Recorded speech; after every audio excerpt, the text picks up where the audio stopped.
to complete our AWS Solution Architect Associate, the complete global certification. Whatever is the content in the global certification that would be यार यहाँ पे तो ticket खुला ही हुआ है. then let me mute you all.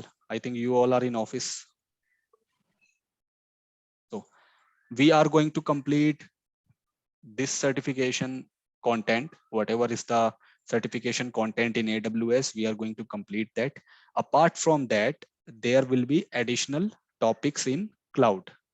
Additional topics in the sense there will be some important steps which is required for the real life scenario, because if we talk about the syllabus only, so syllabus is not capable to get you into the job market.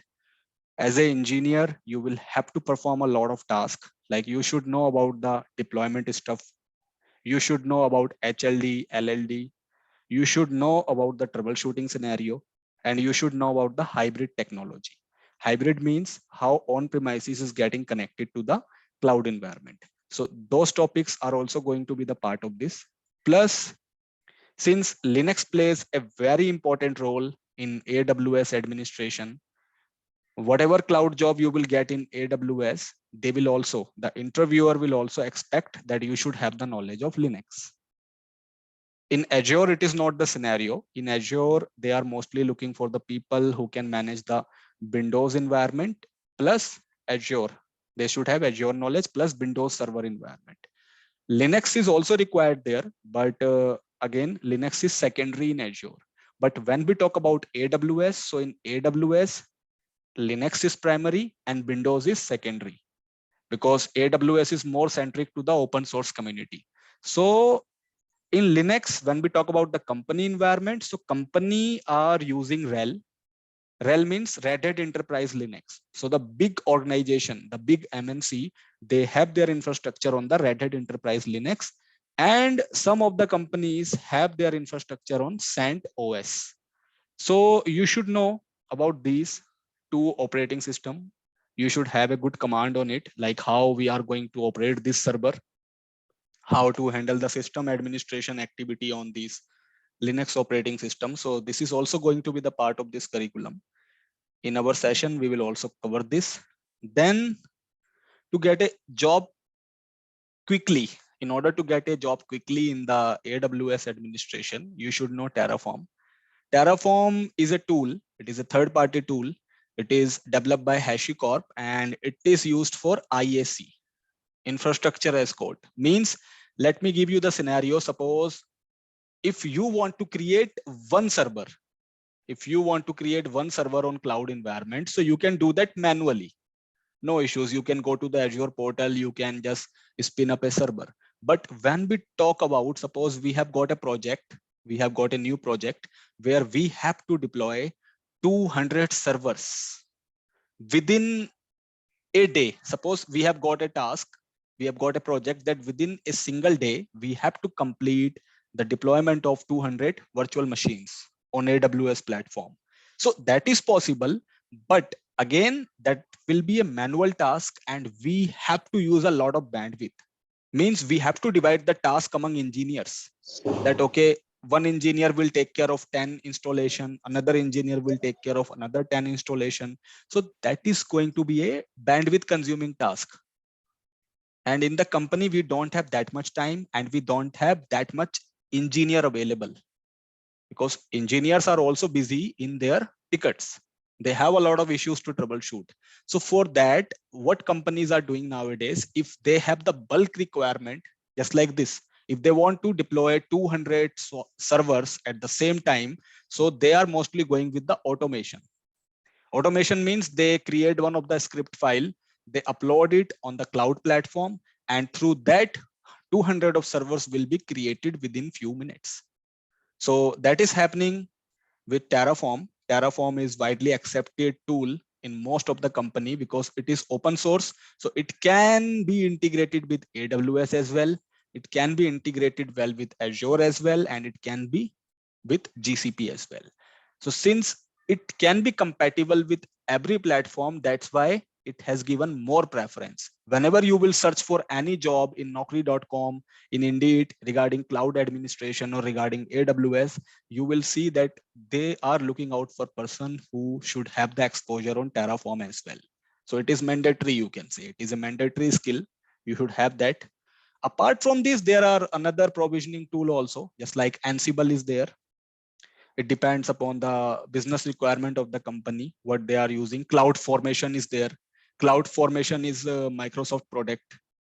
In Azure, they have ARM template, PowerShell scripting, but this is very famous. So we will include this one in our curriculum, in our AWS. Then, as I have told you that Linux would be the primary requirement, but apart from that, you should also know Windows Server. You should know like how we can deploy the Windows Server services on AWS platform, how we can spin up DHCP, IIS, DNS, ADC, CDC, RODC, the migration part.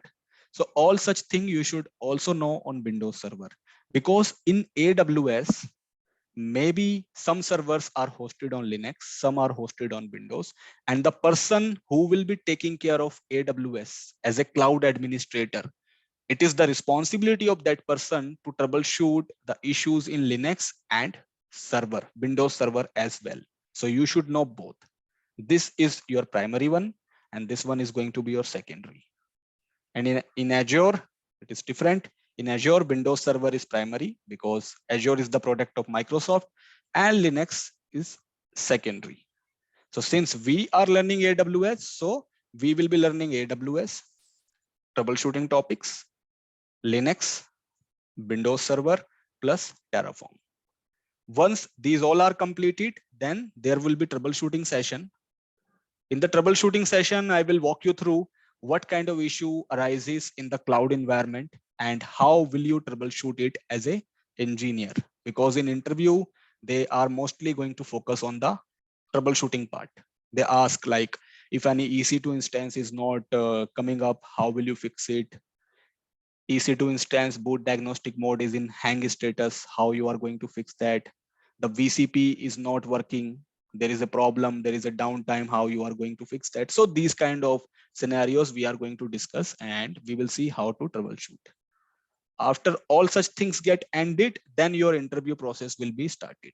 Your resume will be modified, and division placement team is going to take care of your interview. Now on the Saturday and Sunday class, since we will be running 2 class every week, Saturday and Sunday. So on Saturday, what we do is we hold a doubt session actually. Mostly we hold a doubt session on Saturday's class. Like whatever I will teach you on Sunday. On Sunday, there will be the primary classes. Primary means the main classes. So whatever I will teach you on Sunday. So if you have any doubt during Monday to Friday, once you will do your practical with your own. So if you face any doubt, then that can be discussed on Saturday. Whatever level of doubt you will have during the practical throughout the week, you can discuss with me on Saturday. Apart from this, we can also go with some activity like whatever I have taught you. I can ask the questions. You can give me the answers.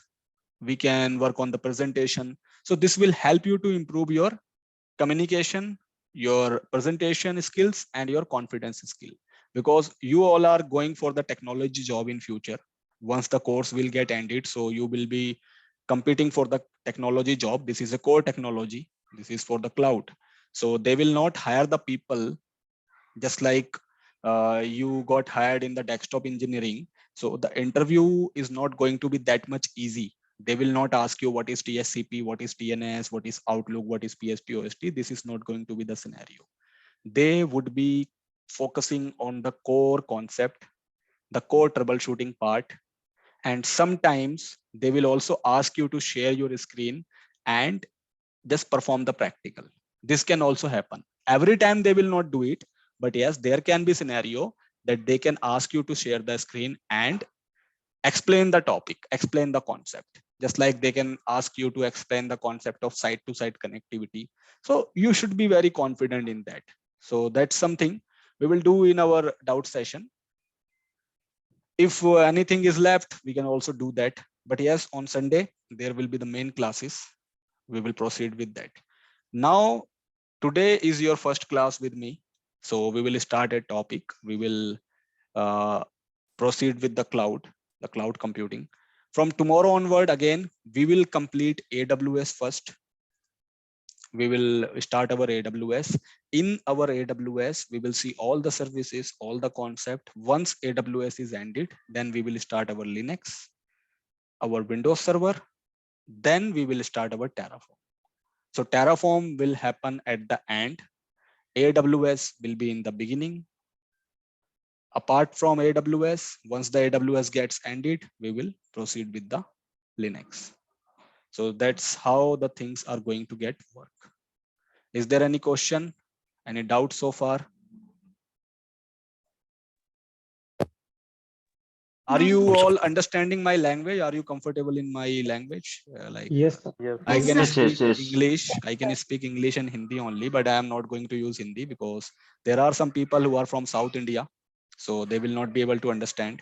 Yes, sir. And remember one more thing, I understand Kannada as well. So if you are saying something, then I will be able to understand.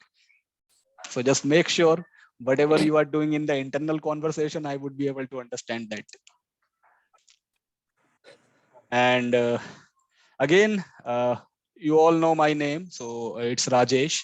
You will have to bear with me for around 4 or 4.5 months, and let's see how the journey goes. So let's start. So today is going to be the informative scenario. Informative session means we will again, in the last session we started with the cloud. In the demo session, all of you have gone through with the traditional concept. Like I have told you what is the scenario of the organization. So I think all of you were present that time, right? Today Yes, is my first demo class actually. Okay, today is your I- first class. yeah, Yeah. mine Sir. also first. Okay. Yes, sir, Me also. Okay. Even Sir, me can also you first please time. introduce yourself? Okay, actually, I could not introduce. Sorry for that, because I thought that most of the candidates are from the last session, so they already know. See, I am Rajesh, and I am from Delhi. Actually, I am from West Delhi. I am based in Bikaspuri. And if you talk about my experience into IT, then it would be around 8.4 years. 8.4 years, like 8 years 4 months. And I have worked on different platform. Like I started my journey with Windows Server Administration in Concentrix. That was my first job. So Concentrix was Convergys that time. So I used to be the Windows Server Administrator. I used to handle the Windows Server related troubleshooting that time. Then gradually I moved on to Linux. I got the opportunity to work as a system administrator in different company, which was Entity. After that, I got the opportunity in cloud.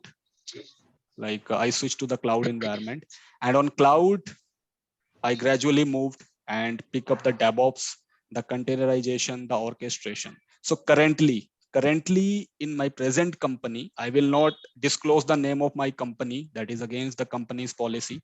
So I am working in one of the US based MNC, and there I am working as a technical solution architect. So in the technical solution architect, what I am taking care of, I handle Azure plus AWS as a cloud. Like in the cloud environment, I handle Azure and AWS, which is hybrid. And here I handle the deployment. Deployment means for new project, if any deployment has to be done, I handle that. Plus I am the part of break fix team. Break fix means the troubleshooting of issues. If any issue occurs on the cloud platform on these two technology, then I am the responsible person for that. Then I am the CSP. CSP means cloud support provider. So for different SME and the migration businesses, I am handling the migration activity from on-premises to cloud. Apart from this, I handle the containers.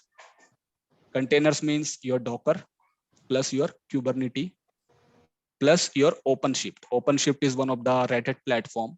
It is also one of the containerization platform. So I handle this. Then I handle the ISE, because in this role, in my role, you will have to do a lot of tasks. You will be on a senior role. So I handle the IAC part, means automation. So in automation, we use Terraform, we use ARM template, we use CloudFormation, and we use PowerShell scripting. So that's for automation. Then in DevOps, I am taking care of CI/CD, which is like if any application is created by the software developer, then it is the responsibility of us, like it is the responsibility of my team to get it roll onto the production server. And if any issue comes, then we would be responsible for troubleshooting. So that's my job. Like these are my technology area, which I'm handling in the company. Apart from that, I have the experience on Windows Server environment like the MCSE, not SA. SA is a very basic level of stuff. MCSE, Microsoft Certified Solution Expert. Then MCSD, Microsoft Certified Solution Designing. Plus in Linux, I am RHEL, which is Ansible. I know Ansible stuff as well, but in my company, I am not using Ansible. We don't have any project for Ansible, but yes, practically I know the Ansible scenario. And rest is your cloud, your DevOps tool, your containerization, Kubernetes, Azure DevOps, AWS DevOps. So this is something I'm working on. In eVision, I'm associated as a corporate trainer part-time. Like on weekend, I used to handle the classes.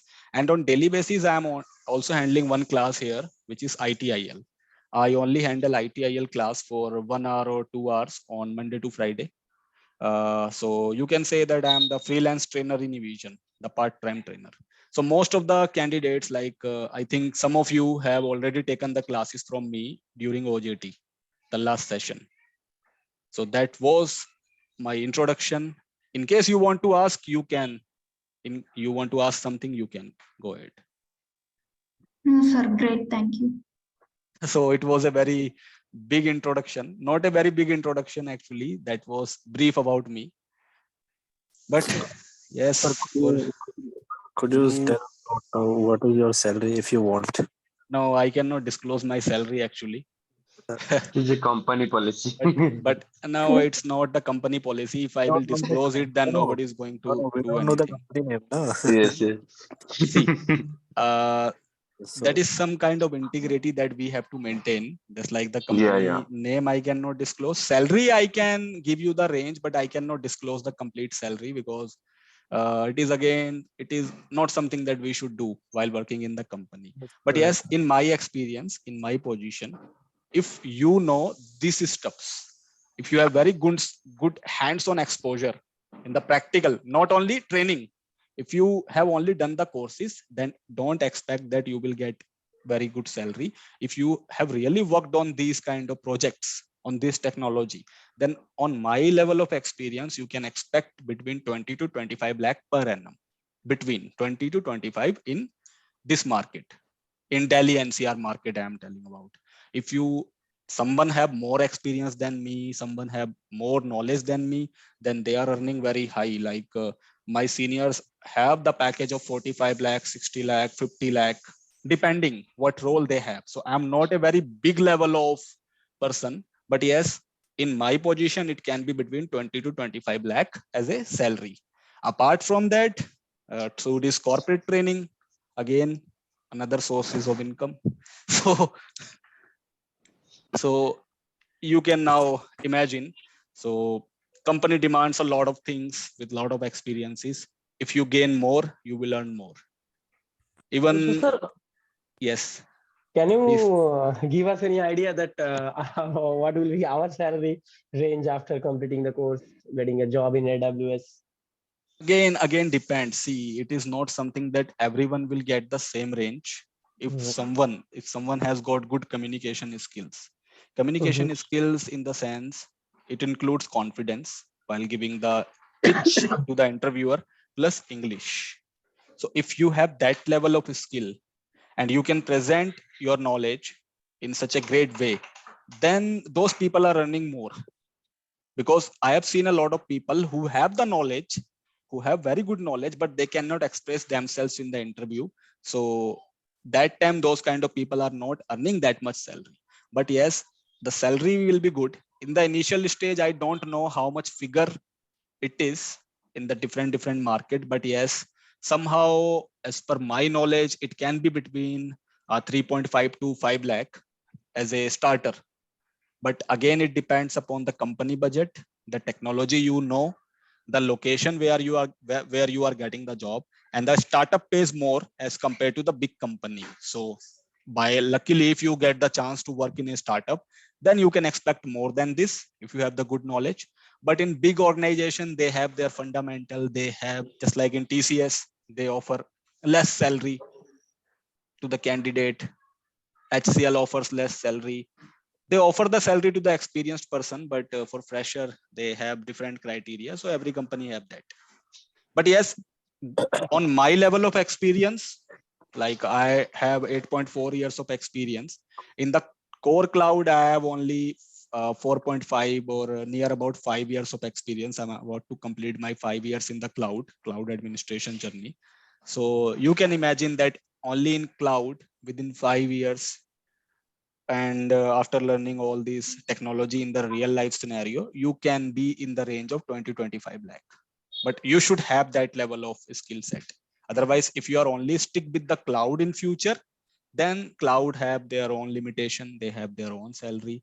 So once you will get place in the company will let you know that you have to do this, because as per their project, they will ask you to do, they will ask you to like increase your knowledge to, and they will arrange your what we can say training as well, so that these happens. But for that, you will have to get a job in cloud, and gradually you can get a good salary. So So can we nowadays people are earning very good salary, even more than me as well. get job as a fresher? Definitely. See, as a direct fresher, nobody is going to give you the job. Again, that's a harsh reality. Nobody is going to entertain you. You will not get any call for the job as a fresher. That's why that's why we have planned this course after placing you all. We have not planned anyone as a fresher, since all of you guys are working somewhere. So it means you are working in the IT industry. Although your industry is different, you are working in system engineering, desktop engineering, or service desk. That is different role altogether. But somehow that is one of the IT experience. So IT experience counts. But in cloud, you will be fresher.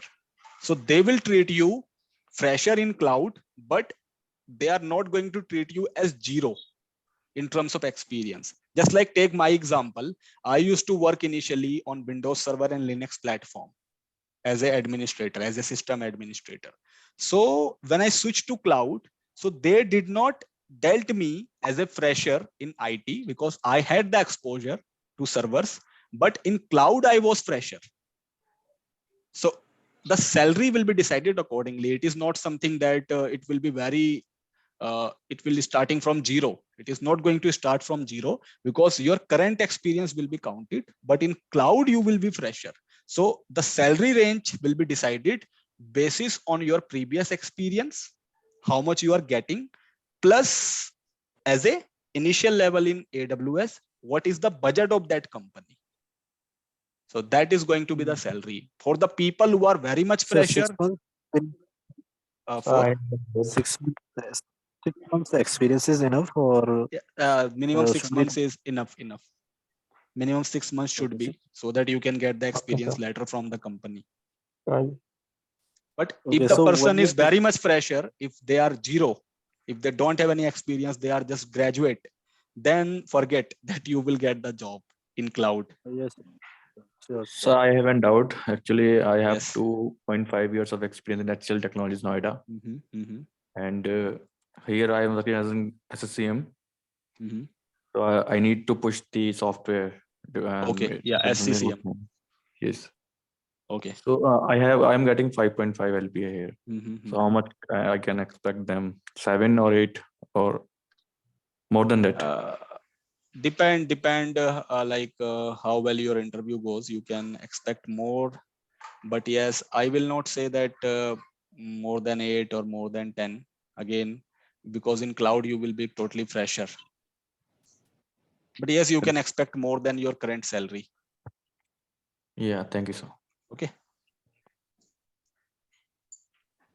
For the experienced people who have the real experience in cloud, I can tell them the range, but for fresher, again, it depends because you all are going to be the fresher in the cloud computing. So there will be variations. Now, is there any further question? All of you guys are working, right? Nobody is fresher? Yes, sir. Yes, sir. Yes, Yes, sir. We are working. Good then. Sir, how many rounds of interview could be there? It depends. In every company, they have their own set. In some company, it is 3 round. In some company, like in Adobe, it is 7. One of my Including- friend is working in Adobe, so it got 7 rounds of interview. So what they do in 7 rounds? Technical questions, HR discussions, operation round, the manager round. For you guys, it is not 7 round. You don't have the experience that much, so you can expect between 2 to 3. 2 to 3, and these are going to be the on-roll job. So again, 2 to 3 rounds. So let's start. I will again recall on this point because most of the people have the first class today. Hello. कौन बात कर रहा है ये? Hello. Yes. Sir, in this session, we have covered AWS and Azure also, na? Both we are covering. No, Azure we will not cover. AWS, Windows Server Administration, the Red Hat Enterprise Linux, and Terraform. Okay. For Azure, that is a different technology altogether. So there is a different course for that. The people who are interested in Azure, they have something different level of course. That is AJ 104, Azure Administration. In Azure, we are offering Windows Server Administration, Terraform, and Azure plus PowerShell. So that is a different. Again, that is also job-based program. This is also job-based. That is also job-based. So this one is corely for AWS, not for Azure. Okay. Exam Overall is going to duration. end after It would be completion of 4.5 skills. months. Sir, Okay. in 2.5 months, we will learn this Windows Server, Linux, Red Hat, and Terraform only, right? Yes. Okay. Windows Server Administration, Linux, AWS, and Terraform. Okay. ठीक है ऊपर call करो. तो certification मिलेगा sir इसका after completion of this? I don't know certification के लिए एक बार you can check with admin team because I don't know much about this certification and the backend part. Okay. If they are offering, you will get it. You can discuss with Anamika in this condition. She will tell you whether we are offering the certificate or not, because its company's concern. I am not fully aware about it because as I have told you, I am not fully associated with Evision. So maybe they are providing the certification. You will get it. You can discuss with Anamika. Okay. Okay. So let's start this again. Let's consider this as a first class. So today we will go through with this agenda. So again, in the demo, in the last session, we have discussed about this one on-premises scenario and this, but again, I am starting it again because a lot of the person have joined as a first class. So let's start again. So see, what we are going to cover today is we are going to understand what on-premises scenario is. On-premises scenario means the infrastructure which is not on cloud. So we will understand how the on-premises scenario works in the company. Then we will discuss today why every organization are moving towards cloud. Means why organizations are crazy about cloud, why they are adopting Azure, AWS, GCP, Oracle, OCI, IBM, Tanzu. So why the cloud requirement is there. Then we will discuss the benefit, because there may be some benefit. That's why every organizations are moving towards cloud. So we will discuss that as well. Then we will discuss about the market players in cloud, means how many clouds are available, what kind of clouds are available in market.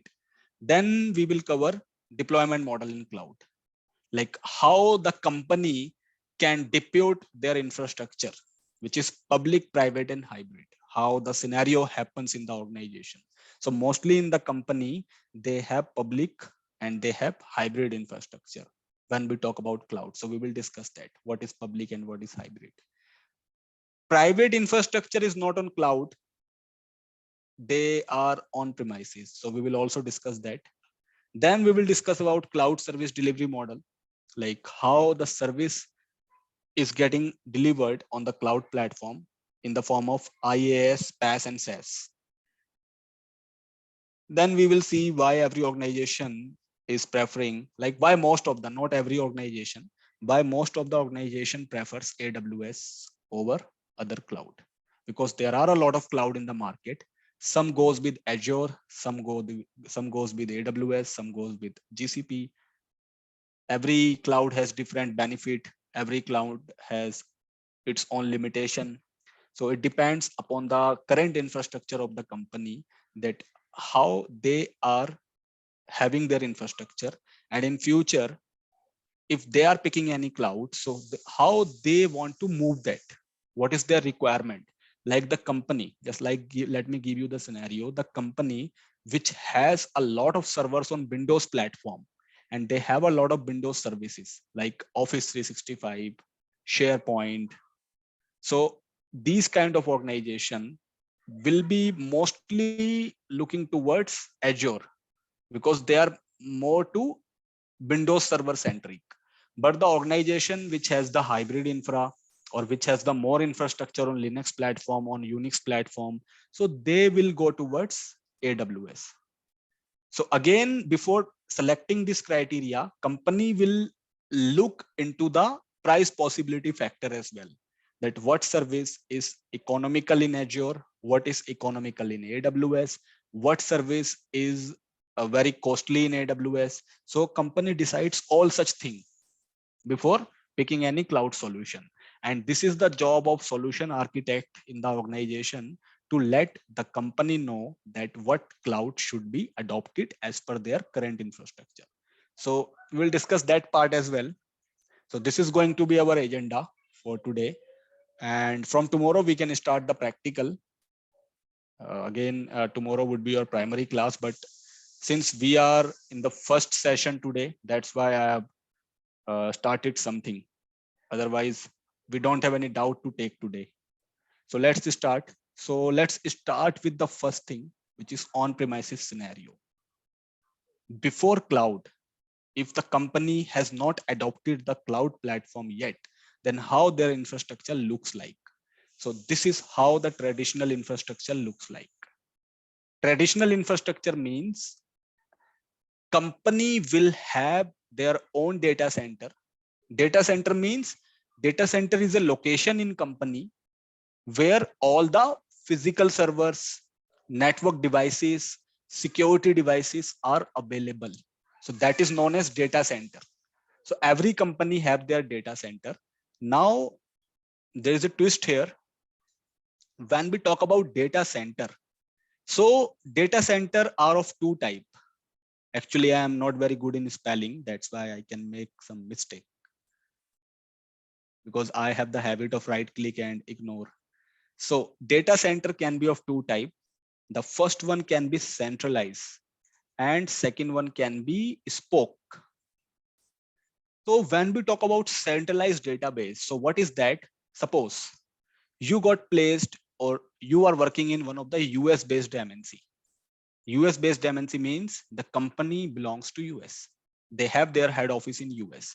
So as per the US law, as per the rules and regulation of the US country, if you have multiple branches across different country, the main company, like the head office is available in US, but suppose the company have branches in India, they have branches in suppose UK, they have branches in Australia. So if suppose they have different branches in different country, now as per the US law, if any company is based in US. If the head office is available in US, then the main data center means the physical site infrastructure like router, switch, the main server should be there in US only.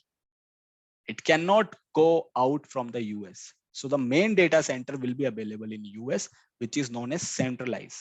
And through that centralized database, whatever branches we have in another countries, like in India, suppose we have branches in Mumbai, Pune, Bangalore, and Gurgaon.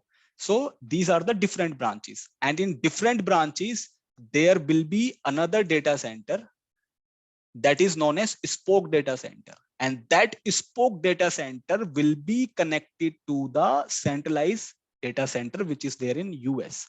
So in US there will be main servers, all the main database server will be there in US, and all the read-only servers, the authentication servers or the server which needs local privileges, that will be available on each site, on each offices.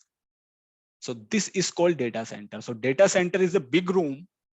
It is a big area in the company where all the physical servers, physical network devices, security devices, the rack, everything is available. So that is called data center. You might have seen the data center in your company but you don't have access to it. Might be some of you have access, and the person who are working as a desktop engineer, they don't have access to the data center. But from outside, you might have seen that in the company, there will be a location where all the server, router, switches, firewall, security equipments, everything will be placed. So in our India, if any company is US based, so we will see small data center units in the offices. So that is the spoke, the small one, because the main one is there in US. So in US, there will be a big data center and it looks like this.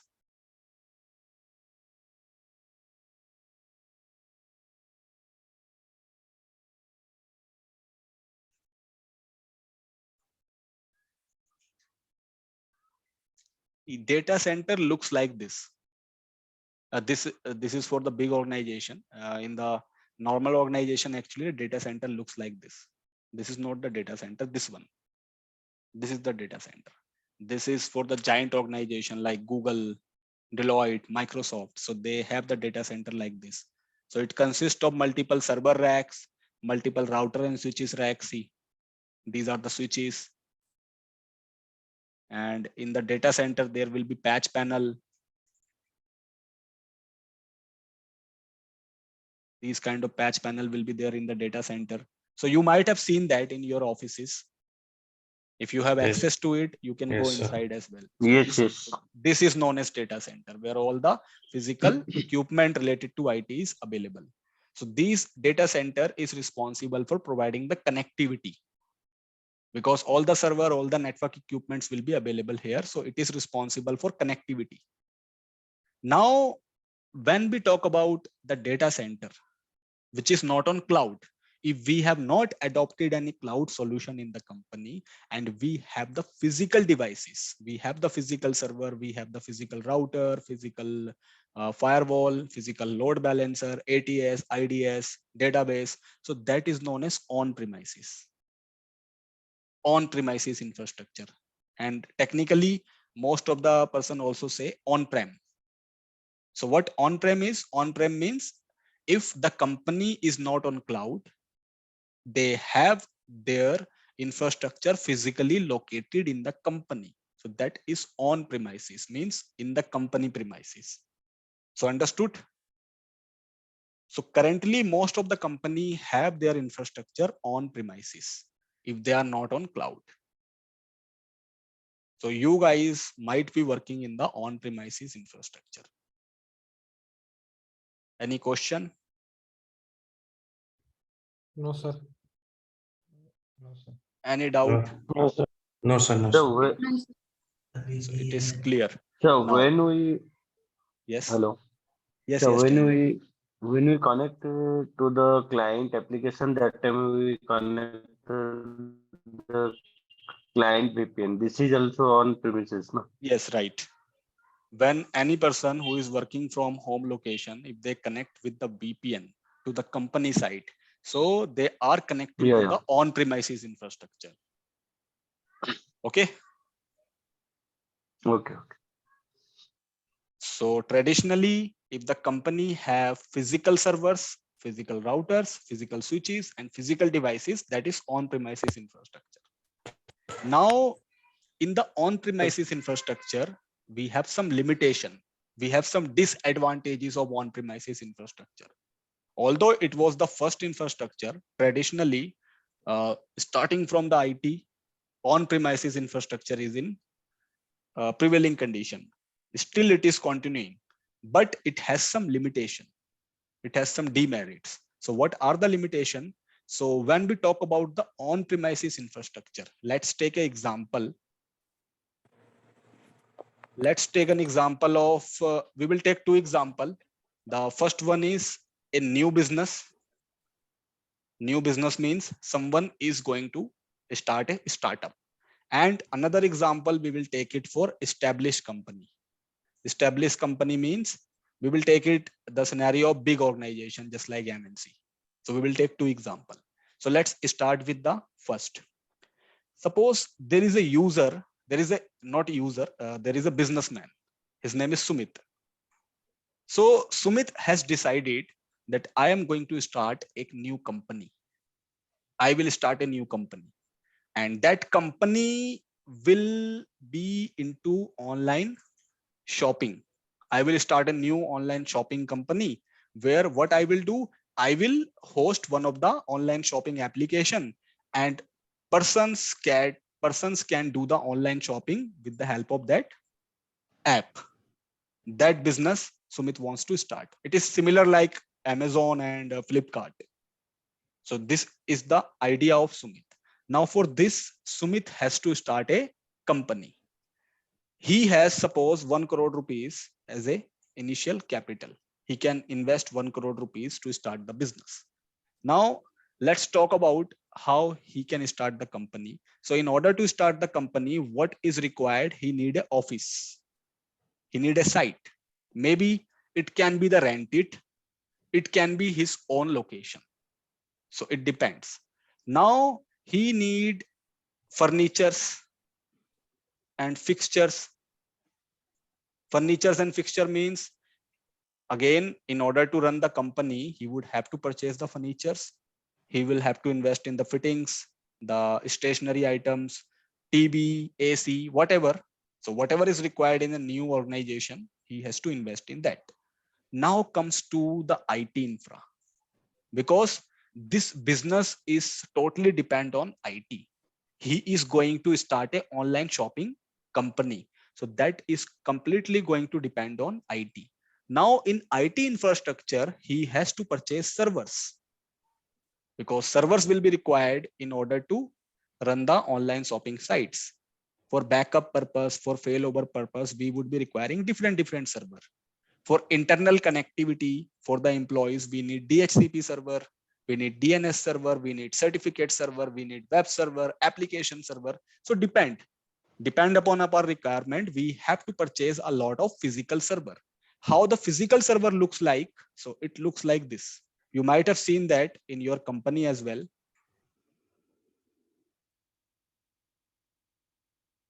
These are the physical server. Physical servers look like this. See this one. These are the physical server. It is one of the hardware device. Currently, what you know only about PC, which is desktop and laptop. So this desktop and laptop is the end device. These are the end user device, which is used by the people, the employees of the company, and for our personal use. So we use laptop and desktop for our personal use. Company uses desktop and laptop for the employee use. So these are the end device, which is directly used by the user. But on the server end, there are servers. And in order to create the server, we don't use these kind of devices, because this device has some resource limitation. Suppose I have a laptop which has only 8 GB of RAM. 8 GB of RAM. And suppose i5 processor I have, and 250 GB of SSD. So this is my current configuration, suppose. So with this configuration, I cannot do much server related activity. Even this is not sufficient for a general user. If I wanted to do a lot of practical on my personal laptop, so this is not sufficient. So on the server level, they have big hardware, they have big devices, and those devices are of three types. I am talking about the on-prem infrastructure, not cloud. Right now, I am talking about on-prem. So in on-prem, we have three kind of server. The first one is your tower. The second one is your rack server. And the third one is your blade server. These three are the types, the category of server, the real server. Now, when we talk about the tower server, so it looks like your desktop. See, these are the tower servers. It looks like your CPU cabinet, but this is not a normal cabinet. It is server hardware. And this is suitable for the small organization. A small organization means they have around 200 or 300 of user base. So those kind of organization purchase this tower based servers. And who creates the server? So again, Dell, IBM, Lenovo, these are the leaders in terms of server creation. They create the hardwares for the servers. So tower is used in the small organization where the user base is 100, 200, 300, 400. When we talk about the mid-level organization means the user is more than 500 and it can go up to 2000 or 1500. So in such mid-level organization, they have rack server. Rack server looks like this. These are the rack servers. See, it is thin. It looks like a switch or a router. You might have seen Cisco switch and router. So it is similar to that. So these are the rack server and it will be fitted on a rack. See, these kind of racks will be there in the company, and on these racks, these rack server will be fitted. That's why the name is rack server. So it is portable, it is lightweight, and it is thin. It looks like switch. So it is for mid-level company, the company which has more than 500 to 2000 of employees. When we talk about the biggest organization, which has a lot of user base, they use blade server. Blade server looks like this.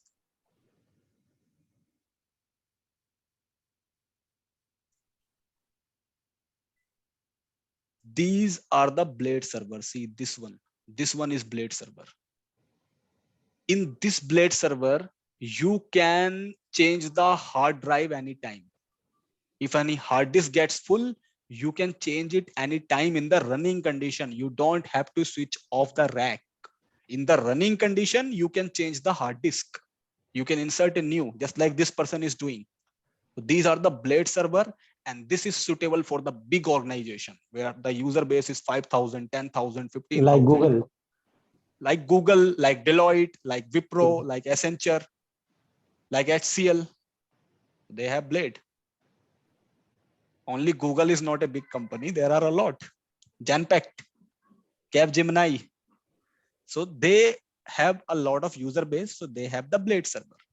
And it is very costly because it will directly come in the form of a rack. So it is the costliest server. So now you will see different servers in the company depending upon the size of the organization. So this is the on-prem. Now on this server, you have to purchase this kind of hardwares in the company, and on this hardware you install your server OS. These are the hardwares, and on this hardware you install the server OS. Now if your requirement is Linux, if your company wants the environment on Linux, then they will install Linux on it. If they need Windows infrastructure, then they will install Windows on it. That's the scenario. Then after installation of OS, they will create their server, just like DHCP, DNS, web server, ADFS server, file server, FTP server, whatever. Then this process happens. Understood? Understood? Yes, sir. Yes, sir. Now come to the picture. So Sumit was about to start a company. He has the budget of 1 crore rupees. He has rented one of the location to start an office. He purchased furniture and fixtures. Then in IT infrastructure, he has to buy the servers. He has to purchase these hardwares. Since he is starting the company, it is a small company. It is going to be a startup, and he is going to employ 500 employees in the company. He is going to employ 500 employees. Now for 500 employees, he decided that he will purchase rack server. In terms of hardware, he is going to purchase the rack server. Now, depending upon his usage, he thought that I will purchase 5 rack server of IBM, and each rack server is going to cost around 3 lakh rupees for a single device for minimal configuration. So it is going to cost around 3 lakh. So for 5 server, it is going to be around 15 lakh. So these are the server. Then in order to connect these servers, he need switches. In order to connect the servers, in order to connect the end devices, means computer, laptop, he needs switches. Then he has to invest in the cabling. Cabling has to be there in the company. How the connectivity will happen then? He has to invest in routers. Then he has to invest in firewall, because that's an online shopping company. The security should be high. So he has to invest in firewall. Then he will purchase the load balancer devices, because there can be load of user. So in order to manage the load, there has to be load balancing devices. Then he will buy the VPN concentrator, just for the VPN connectivity. If any person is working from remote location, so VPN has to be there. So he will buy the VPN. For more security, he will buy IDS, intrusion detection system, so that nobody can hack, nobody can attack to us. So he is also going to invest in this. Then again, CCTV infrastructure. CCTV has a cost, etc. So he has to purchase this as well. Then to maintain the cooling has to be maintained in the data center every time. ACs has to be switched on. A temperature has to be maintained. So in order to maintain the cooling, he will invest in air conditioners. In the small company, there will be ACs that we have in our home, but in the big company, there are plantation. There are plant. So suppose that is a small company, so he will buy AC. Then to maintain a constant level of temperature, suppose in the data center, the temperature should be between 18 to 22 degrees Celsius. So just to maintain this temperature always, he has to buy the temperature detection system as well. Humidity sensor. Technically, we say it as humidity sensor. So that is again one of the cost. Now, after all such investment, he has to hire the employees to manage the servers, to manage the networking, to manage the security, and to manage the OS. If we have the Linux server, then Linux administrators have to be hired. If we have the Windows server, Windows admin have to be hired. So all such things are leading to money. There is a cost involved. So in order to start the company, initially, this is the initial investment. Sumit has to invest in all such things. Now, although he has 1 crore rupees, he has a good money, but suppose after purchasing all these things, after investing all these things, is there any guarantee that business will run? Any guarantee? No. There is no guarantee. Maybe the business will run, maybe it will not run, or maybe it will run, but after a struggle. Suppose after starting the company, after 2 years down the line, the business is running good now. But since last 2 years, the business was in struggle. So there is no guarantee that either the business will succeed, it will get fail, or it will run, but maybe after a struggle. Now suppose after 1 year, since starting the company, the business is running very good. Now business has good. Now most of the users from outside are accessing the online shopping site of Sumit. Suppose the name is ava.com. He is trying to create the duplicate of Amazon. So he has created ava.com. So suppose abba.com is one of the online shopping site that he has created. And there is a good traffic.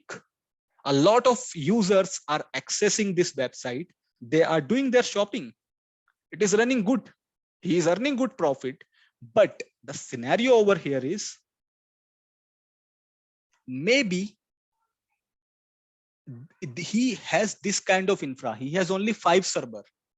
Currently, he has only 5 server, and every hardware has a limitation because we have the RAM, we have the CPU, we have the cores, we have the hard drive. So every hardware has a limitation.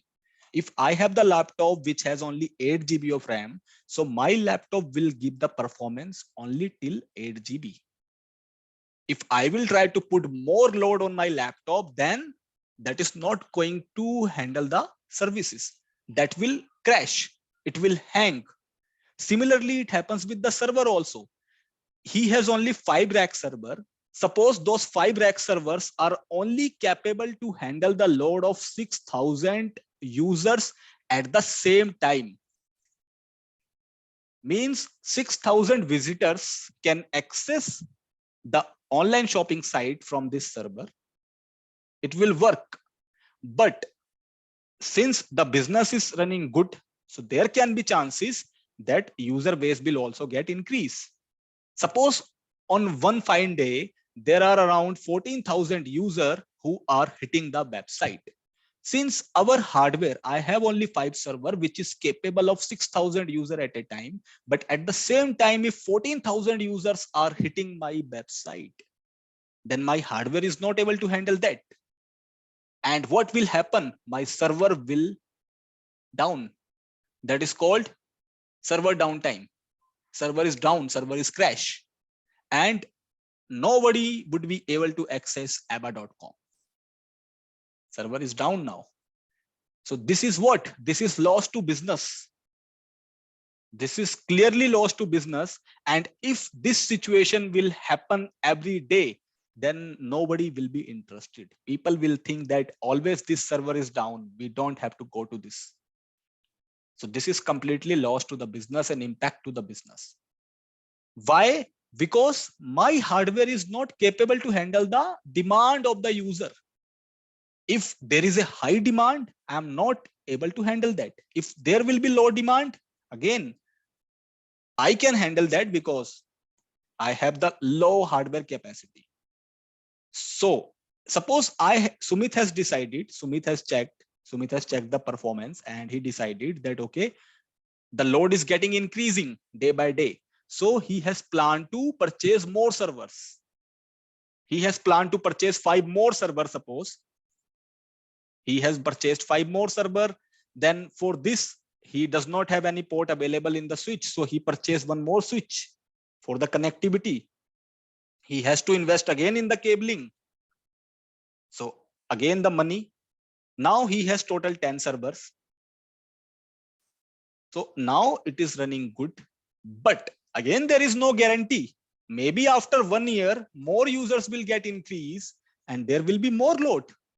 These 10 servers will not be able to handle the load. Maybe there will be time. There will be time when we don't require 10 server. Just like take an example of Flipkart. During the big billion sales, I think big billion is the sale of Amazon.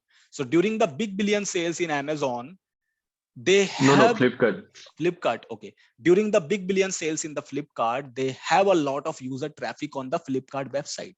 So that time they would need a lot of server. But once the Flipkart big billion sale is over, they don't require that much server.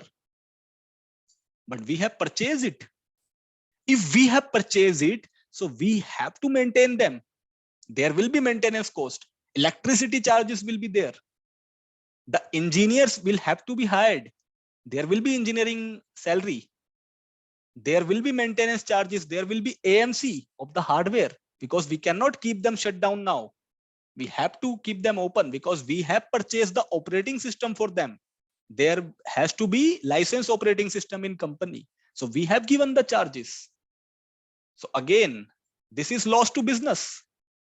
If in future we need more server, we have purchased that. But again, after some time, if we don't require those server, so that is wasted for me. That is a wastage. I am paying the cost. I am paying the monthly charges. I am paying the electricity bill, the maintenance charges, the OS licensing cost, the engineer salary, and there is no use of this 10 server now because it is only used during high level of traffic, during big billion sale, suppose. So this is the first limitation of on-premises server, on-premises infrastructure. If the company is not on cloud, then in order to start the business, they have to invest a lot. They have to invest in the physical infrastructure. Physical infrastructure investment is known as capital expenditure, CapEx. In business language, it is known as CapEx. So the businessman has to invest in the CapEx, means he has to purchase these devices. Once it is purchased, then in order to maintain it, he has to invest in air conditions, AC, just to maintain the cooling. Electricity charges will be there. Engineer has to be hired. We have to give the engineer salary. So that is called operation expenditure, OPEX. So in operational expenditure, the monthly recurring charges will be counted, just like the salary, the electricity bill, the maintenance cost of AC, because AC requires maintenance, the maintenance cost of hardware. Every hardware needs a maintenance. So that is a recurring expense in the on-premises. Whether my business will run or not, I'm not sure whether Sumit business will run or not, but he has to bear these charges. Initially, he has to invest in CapEx, and every month he has to invest in OPEX. Understood? This is clear to all of you? Yes, किसी yes. को नहीं Yes, हुआ है sir. तो बता देना मेरे को. Let me know if it is not clear. I will record it Yeah. again. Sir, OPEX बता दीजिए. See, OPEX means operational expenditure. Operational expenditure means in order to run the company on daily basis, whatever expenses we have to do, that is OPEX. Just like in a business, we have to invest in stationery, we have to invest in salary, we have to invest in electricity bill, we have to invest in maintenance of AC, TV, your IT devices, then tea and coffee expenses. So in order to run the business daily basis, whatever expenses is there, that is known as OPEX. So in IT, what is OPEX? In IT, the engineer salary, that is recurring. Every month we have to pay that. That is OPEX. Electricity bill, that is OPEX. The maintenance charge of the hardware, the printer we have, the server we have, the router switches we have. So there is a maintenance. So maintenance is the OPEX. And the license cost means, suppose we have MS Office. We have purchased the license of MS Office and we have around 4,000 licenses for 4,000 user. So I have only purchased it for 1 year. So after 1 year, my subscription will get ended.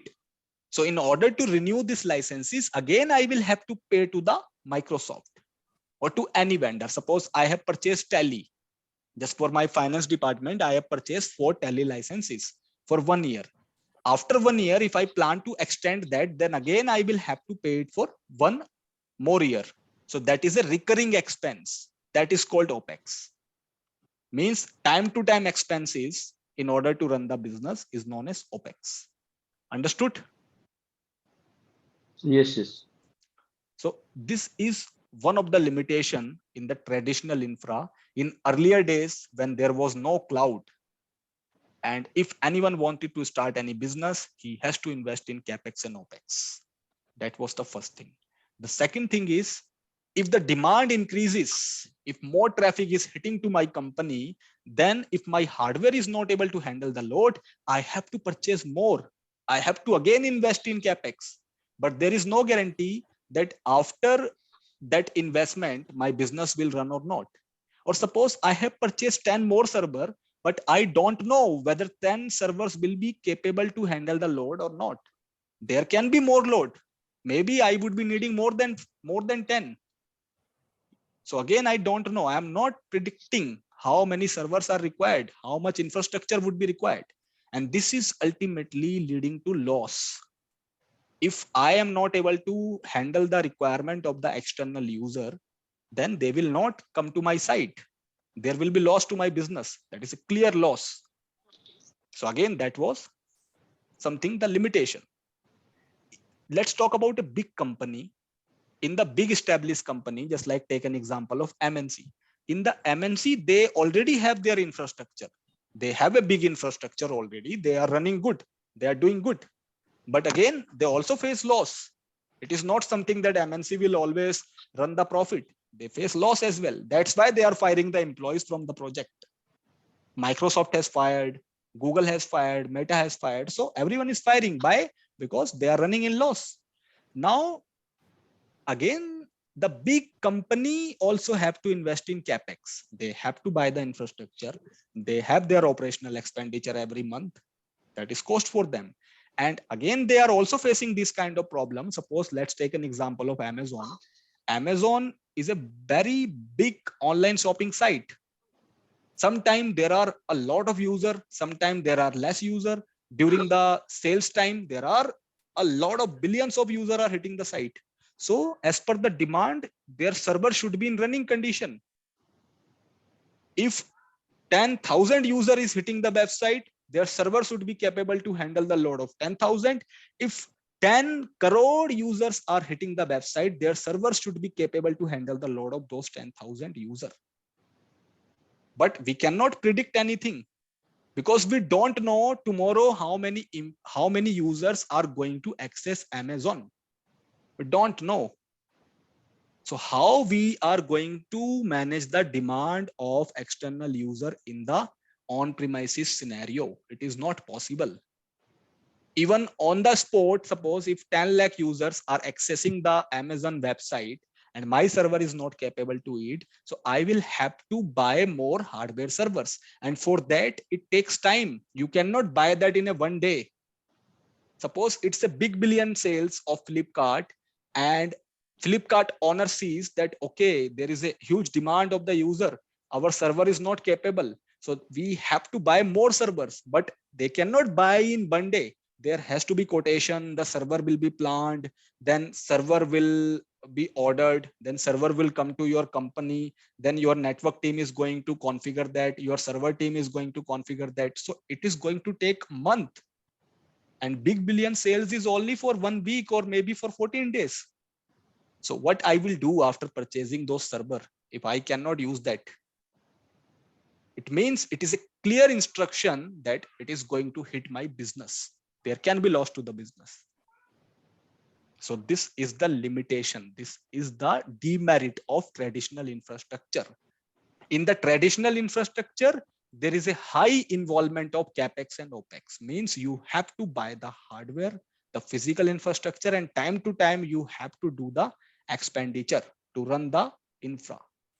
No cost prediction analysis. You cannot predict how many servers we have to plan because we don't know how many users will hit our site. So there is no surety, no scalability. Scalability means as per the demand, all of a sudden I cannot increase or decrease my hardware. If tomorrow I need 10 server immediately, I cannot do that because I will have to purchase that and it is a time consuming process. After purchasing, I will have to configure that in the data center. Again, it is a time consuming process. So I cannot maintain the scalability. Scalability is a term which is as per the changing needs of the business. We cannot increase or decrease our servers. That is called scalability. So that is a problem. Then patching and maintenance overhead means I have to, my company have to take care of patching activity. Patching means update. Because we have a lot of servers, we have the operating system, so we have to update them. So update responsibility will go to the company. We have to pay to the engineer. We have to hire more engineers. Maintenance, we have the hardware server, so there will be maintenance charges. Every year there will be warranty charges, the AMC charges, company has to pay for it. So this is a big problem again for big company as well and for the small company as well.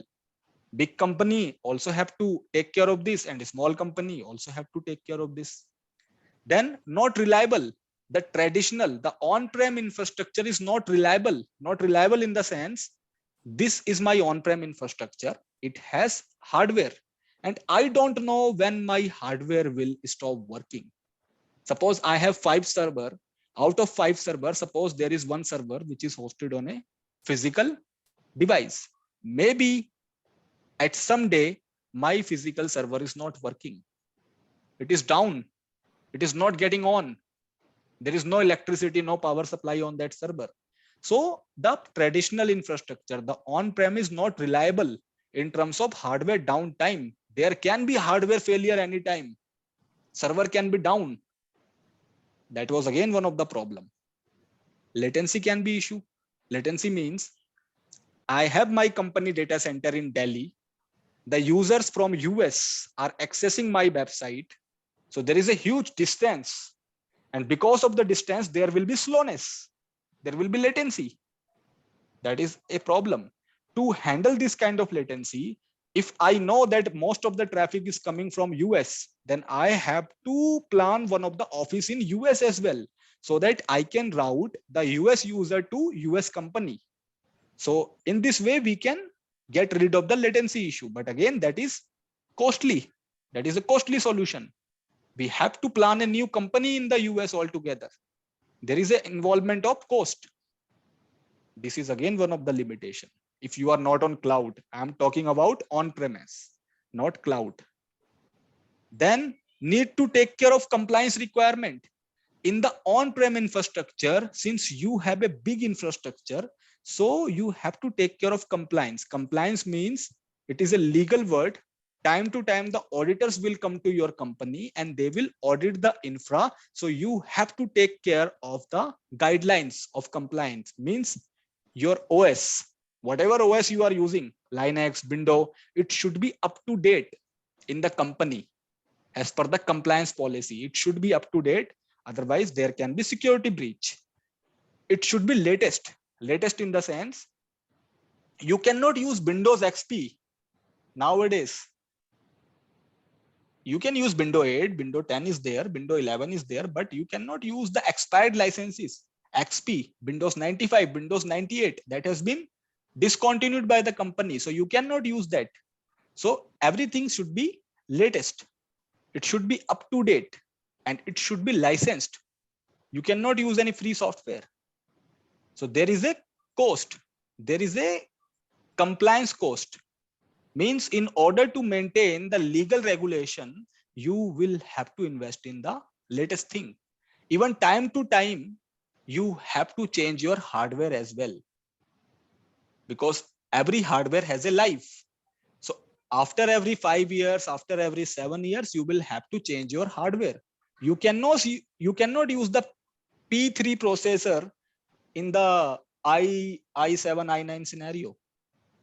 That is again against the compliance policy. So every hardware should be up to date. It cannot be 20 years old, 30 years old. It can be between 5 to 7 years, 8 years old, but it cannot be 30 years old hardware. So after every 5 to 7 years, you will have to change the hardware, and that is again cost to the company. Again, you will have to invest in the capex. Whether you are a big company, whether you are a small company, cost is everywhere. So these are the limitation of on-premises infrastructure. Everywhere there is cost, and it is directly impacting the business. Then the cloud comes, में भी sir yes, जो MNC company cloud में है वो उनके भी तो down time भी चलता है ना, स्लोनेस इशू भी आता है ना. yes, of course, वो because क्यों that's a होता है? technology. नो इतना सारे मतलब सर्वर से फिर भी क्यों ऐसा हो रहा है? See, these are the technology. You cannot predict that every time you will get 100% uptime. There can be multiple reasons, because in the backend there is a physical infra. I will talk about that. In the backend, a physical infrastructure is running. In the cloud service provider end, there is a physical infra. So there can be downtime. I will come to that point. So you cannot say that every time there will be 100% uptime. If there will be 100% uptime, then there is no need of engineer in the company. मेरे को एक doubt है कि आपने थोड़ी देर पहले से बोला कि मतलब जब हार्ड ड्राइव फुल हो जाता है तो मतलब कोई बड़े बड़े एमएनसी में क्या करते हैं उसको चेंज कर देते हैं, ऐसा बोला है ना? तो in the blade server you can change it in the running condition. हाँ, एक्चुअली मैंने भी जॉब करते हैं आईबीएम में। थोड़ी 2-3 दिन पहले से हमारा एक यूजर का कनेक्शन था समथिंग 521 सर्वर के साथ। तो हम जब उनको बोले कि रिबूट करने के लिए, उनका हैंग हो गया था, उन्होंने बोला कि अभी वही सर्वर में 10 बंदा ने कनेक्ट हुआ है, मैं इसको अभी रिबूट नहीं कर सकते, ऐसा बोला हमको। ये क्यों बोला? उसमें see maybe see you cannot reboot the server in the production environment because once the server will reboot it, so it takes a lot of time to get on. A normal server okay which has configuration, it takes around 15 minutes to fully on because okay the server will get on. After getting on, it will sync again, it will restore all the services, then it will again initiate the connection. So that's why in the live scenario, in the running production hours, you cannot restart any server. That will happen off hours, means after the shift ends, then they will restart the server in the company. So this is with every company. In the running condition, you cannot restart any server. But in maintenance mode पे रख के तो कर सकते हैं ना वो लोग? No, in the maintenance mode, there will be planned time. There will be planned window. Like whenever there will be any maintenance regarding restart or regarding update activity, so a time will be decided. During that time period, they are going to restart the server and they are going to do the patching. They will not do it in the production hours. It will be off production. But मान लो कोई user ने रहेगा तो मतलब वो single user होगा उनका project के लिए कि वो वही काम ही करेगा, उसके लिए तो इम्पैक्ट करेगा ना SLA? Again, company have to see if any user is working in that company and there is a high severity. If that या user is critical, if he is working on a critical project, then they will decide accordingly. They are not going to restart the server then. During the planned maintenance window, they take care of everything. They decide in initial stage that when we are going to restart the server, when the users will not be available. So then only they do it. Like yesterday, like today morning, I am doing night shift in my company. So today morning, I have to do the patching of some of the servers by our patching tool. We are using one of the tool, which is Enable. So through that tool, we have to do the patching of our UK customers. So in today morning, like in Saturday morning, in 3:30 a.m. as per India time zone, those people are not available in UK. Their shift timings has been ended. So they have given us a slot that on this particular time, you can do the patching activity and you can restart the server. So they have given us the 4 hours of window. So during that 4 hours, we can do that. So it is not something that in the running production scenario, you can restart the server. You will never do it. Company will not allow it. It is going to impact the production because a lot of people are connected to that particular server. But yes, if there is any outage, suppose there is any hardware outage, then what you can do? In that condition, the server will be off. That's why I have mentioned here that physical infrastructure is not reliable in terms of hardware downtime. If suppose there is a failure in the hardware, what you can do? That time the server will be stopped, right? So that time the company will be impacted. So for that, there should be failover server. You should have the backup server available. In case any hardware goes down, then you will immediately switch to another failover server. But for that, again, there is a cost. You have to buy the servers for failover. Understood? समझ गए कि नहीं? Yes. हाँ जी, हाँ जी। You will have to clear the picture before starting the cloud. That's something is required in the company. Because if I will directly start what is cloud computing, and you will, so far, what do you know about cloud? You know that cloud is a online platform where we save the data. But cloud is a different thing altogether to the company perspective. So why cloud develop? Because in the on-premises infrastructure, there was a lot of limitation. It was a problem. And ultimately, these problems are going to impact the business. That's why the cloud computing came into the market. That was the invention of cloud. So cloud got invented, and the first cloud was released by Amazon Web Services, AWS, in the name of AWS. In 2006, they launched it for the open platform for the companies. Before that, it was in trial phase mode. So it was being used by the Amazon employees internally. So this was the first cloud of the world, which was publicly made available for the business owners. Initially, the cloud was developed for the businesses. Even nowadays, it is also for businesses. It is business centric. Every cloud is for business. It is not for personal use. It has given to us for personal practical. But what we will do of the cloud at our home, do we require any cloud services? No, it is designed for the company, because for company, this was the limitation. The company was facing these kind of limitation. That's why the cloud got invented. So now what is cloud? So what is cloud computing concept? So when we talk about the cloud computing concept, so in the cloud, what is happening? There are a lot of CSP. CSP means cloud service provider. There are a lot of CSPs in the market. CSP, like nowadays it is AWS, Azure, GCP. Let me write down few names.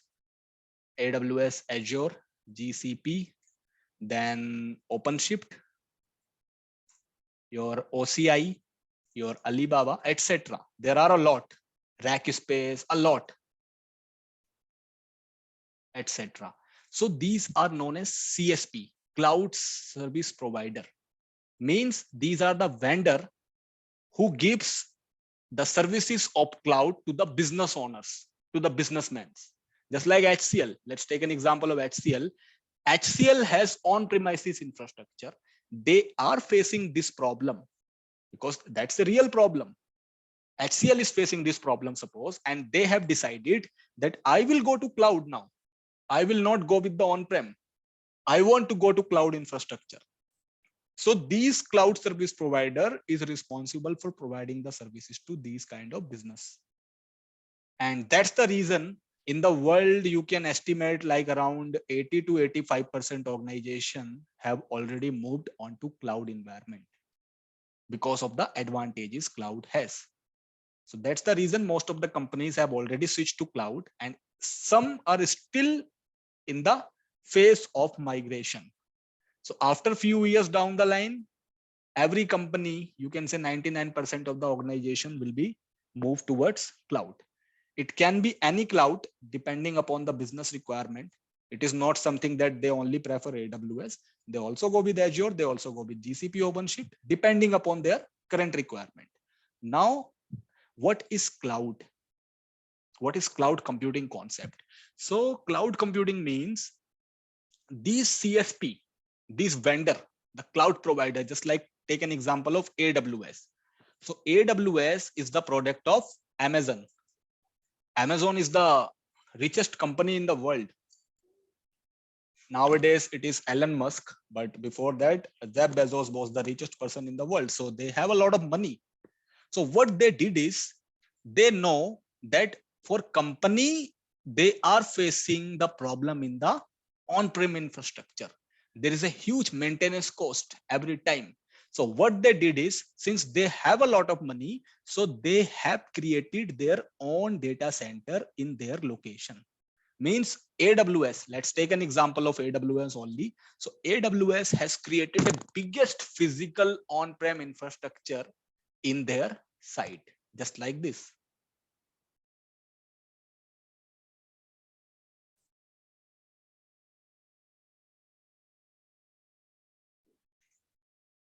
Just like this, they have this kind of infrastructure in the backend. Means they have a on-prem infrastructure actually. They have created a biggest on-prem infrastructure, a biggest data center in different countries. Even in India, they have also planned for it. And in India, it is also there. So they have created the biggest massive data center. And through this data center, what they are doing is they are offering the services to the business. Like suppose HCL. HCL says that I will host my server on cloud. I don't want to buy my physical server. I will not buy any physical server. I will not buy any network device.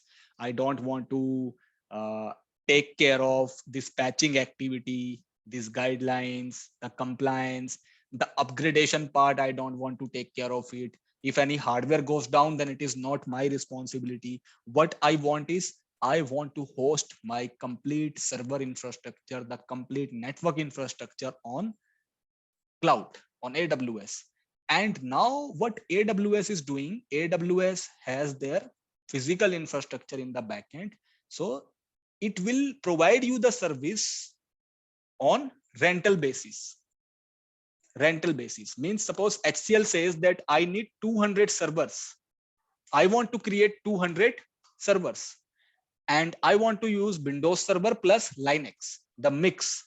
100 I want to use Windows and rest of the 100 I will use Linux. So I need these kind of server infrastructure. And I don't want to buy any physical device in my company. I don't want to buy any operating system. I don't want to buy any network device. So what HCL can do is, HCL can connect with the AWS. AWS will say, okay, you require 200 server on this platform. You can take it on rent from us. We will offer you on rent, and you have to pay when you are using it. Suppose in 24 hours, you are only using it for 2 hours. Then you can only pay us for 2 hours. You don't have to pay us for 24 hours. But in the on-prem infrastructure, what we are doing, whether we are using it for 2 hours, but still we are paying the electricity charges for 24 hours. There is a maintenance charges for 24 hours. Engineers are working in shift 24 hours. We are paying them the salary. So in on-premises, there is a cost. But in cloud, the cloud support providers are providing us the facility to access anything, networking, server, storage, whatever is our requirement. They are providing us the facility via cloud computing concept. And through internet, we can access anything. Whatever we require, we can access it with the help of internet connection on rental basis. So cloud is complete a rental solution to the business owner. If I want to use 400 server for 7 days for 4 hours each, then I will only pay for that particular time period. So that is called pay as you go model. It is called pay as you go. Means whatever you are using, you will only pay for it. And this is the business of every cloud service provider. They have a massive big data center in their premises because they have a lot of money. So they have a data center in their premises. Through this data center, they have purchased a lot of physical servers, network device, storage. They have a complete solution. And whatever is required in the company, they are providing all the resources on rent. Whatever server you need, just take it on rent. And you only have to pay for the services that you will use. The maintenance will be taken care by the cloud vendor. If any operating system has to be updated, that will be taken care by the cloud vendor. If any hardware is down, that is the responsibility of cloud vendor. If any hardware has to be changed, that is the responsibility of cloud vendor. Even if the demand increases, suppose tomorrow on my website, if 4,000 users are coming, then to increase the server on the spot, it is the responsibility of cloud vendor. So cloud, or you can say AWS, provides you the facility to access the resources. Resources means server, storage, networking via internet connection on pay as you go model. Means whatever you will use, you will only pay for it. All you require is internet connection. You don't have to invest in any kind of infrastructure. That is completely rental solution. That's the concept of cloud computing. And similarly, Azure is also doing it, GCP is also doing it, and rest of the cloud provider is also doing it. Clear? Yes. इसमें कुछ data Yes, sir. Lost नहीं होगा कभी, मतलब cloud में data corrupt वगैरह कुछ नहीं होता है? Data loss chances are not there because we have the backup solution available. So it is not something that you are keeping your data in the cloud. So you will have to take the backup as well. There should be backup policy.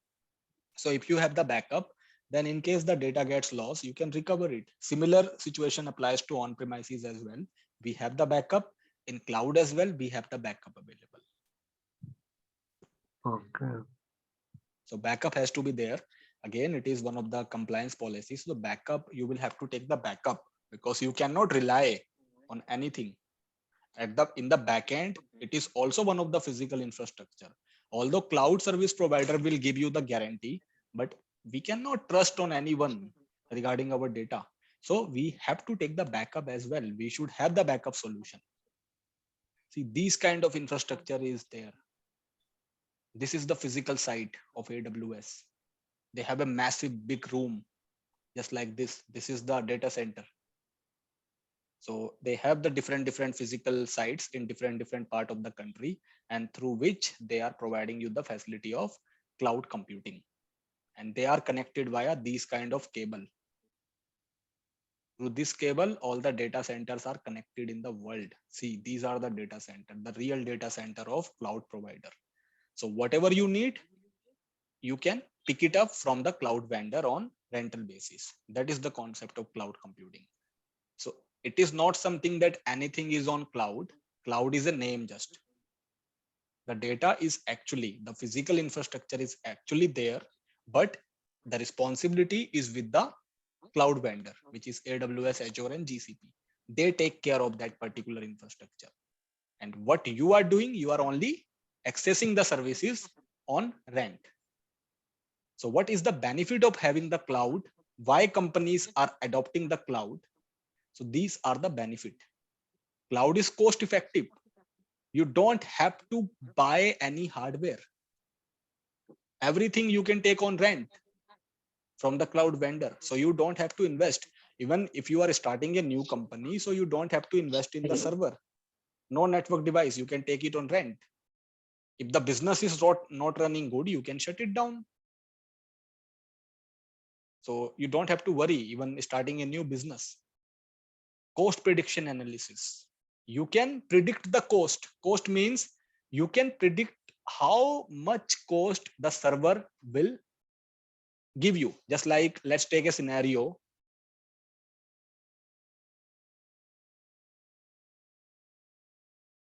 For every cloud, there is a tool actually.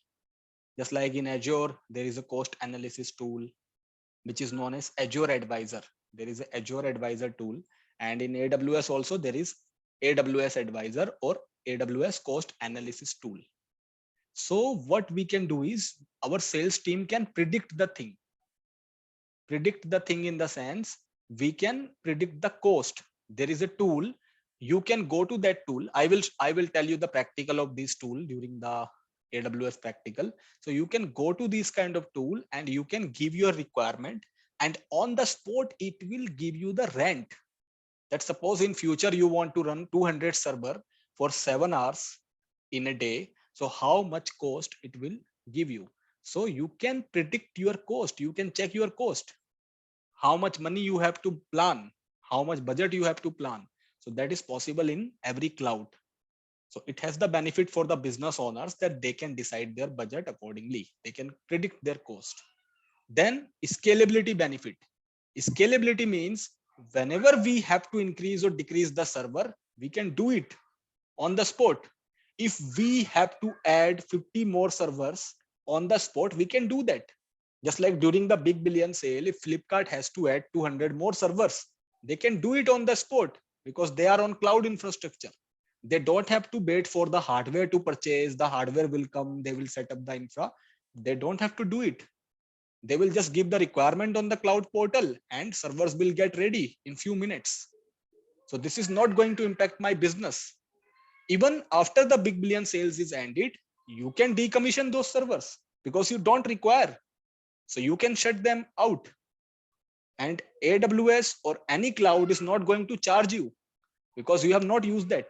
So anytime you can decommission the server, anytime you can turn on the servers. It is up to you.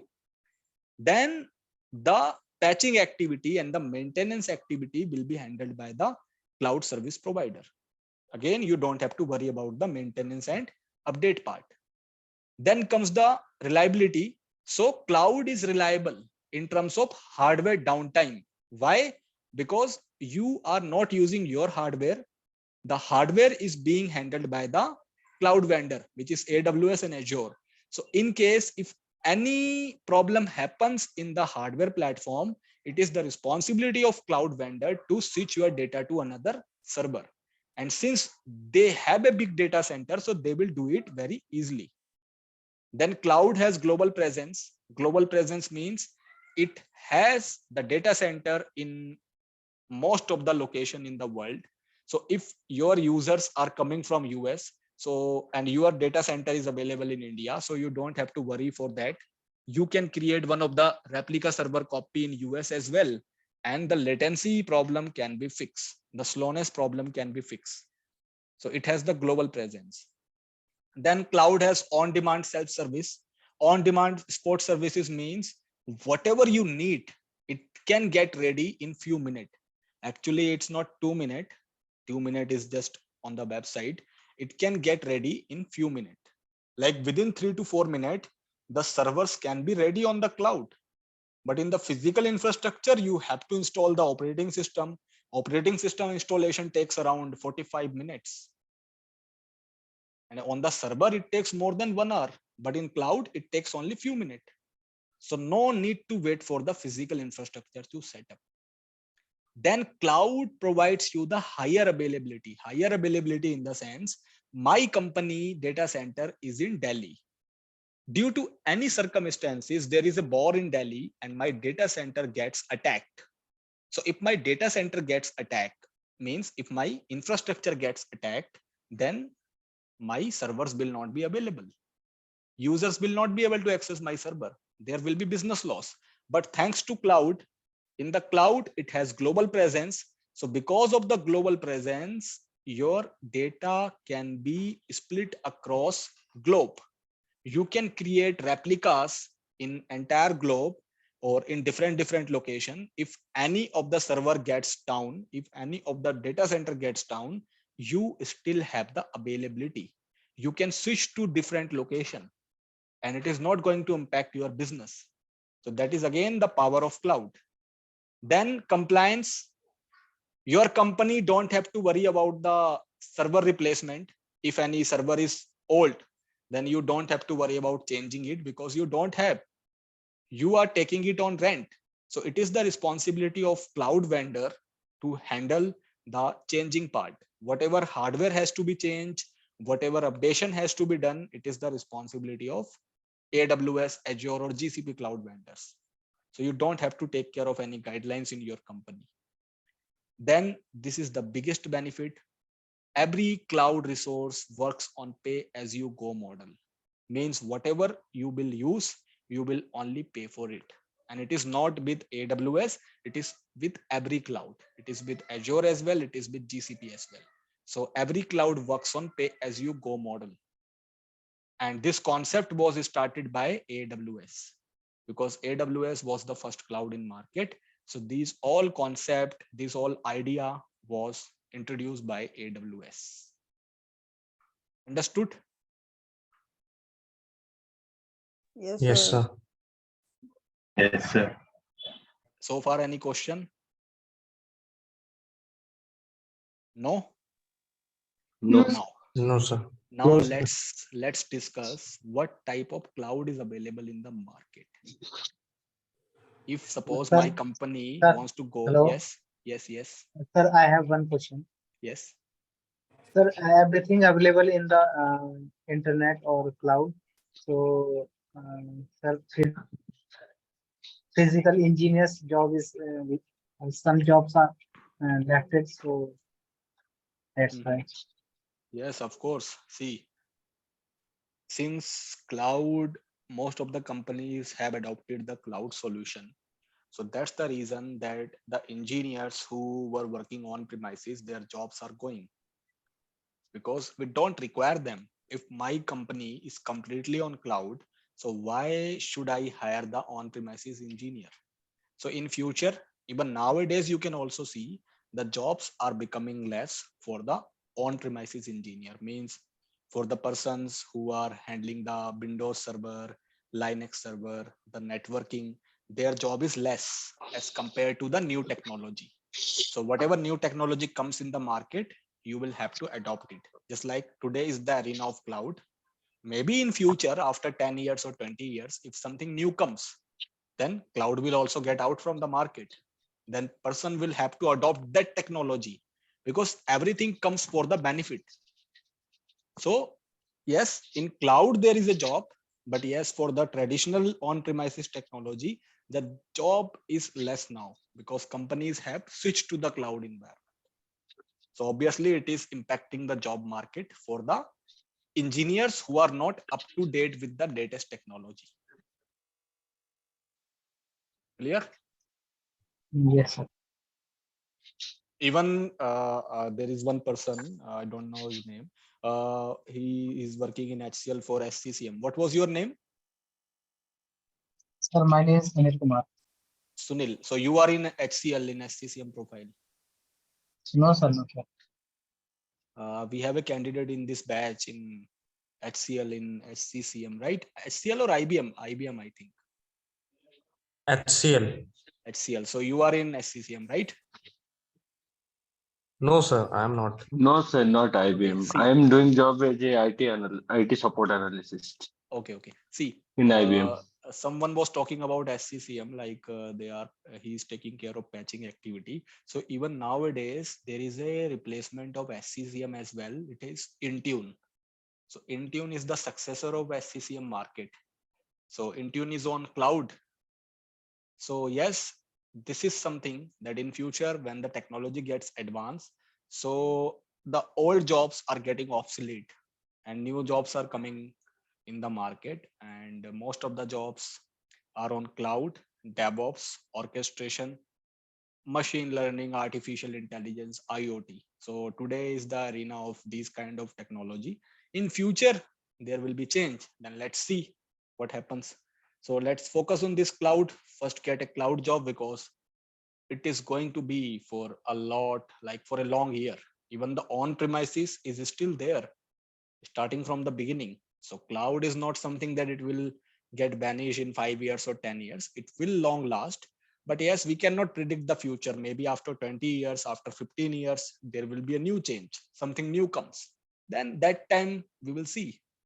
तब की तब देखी जाएगी. You have to learn a new technology altogether that time. Just like DevOps has come to the market. In future, DevOps may be occupied by, like, it may be decommissioned by some new technology. So that's the future. Now, when we talk about the types of cloud computing, so cloud computing is categorized in two types. The first one is service delivery model. Second one is deployment model. When we talk about service delivery model, so it has three types: IaaS, PaaS, and SaaS. IaaS stands for infrastructure as a service. PaaS stands for platform as a service. SaaS stands for software as a service. Just like this.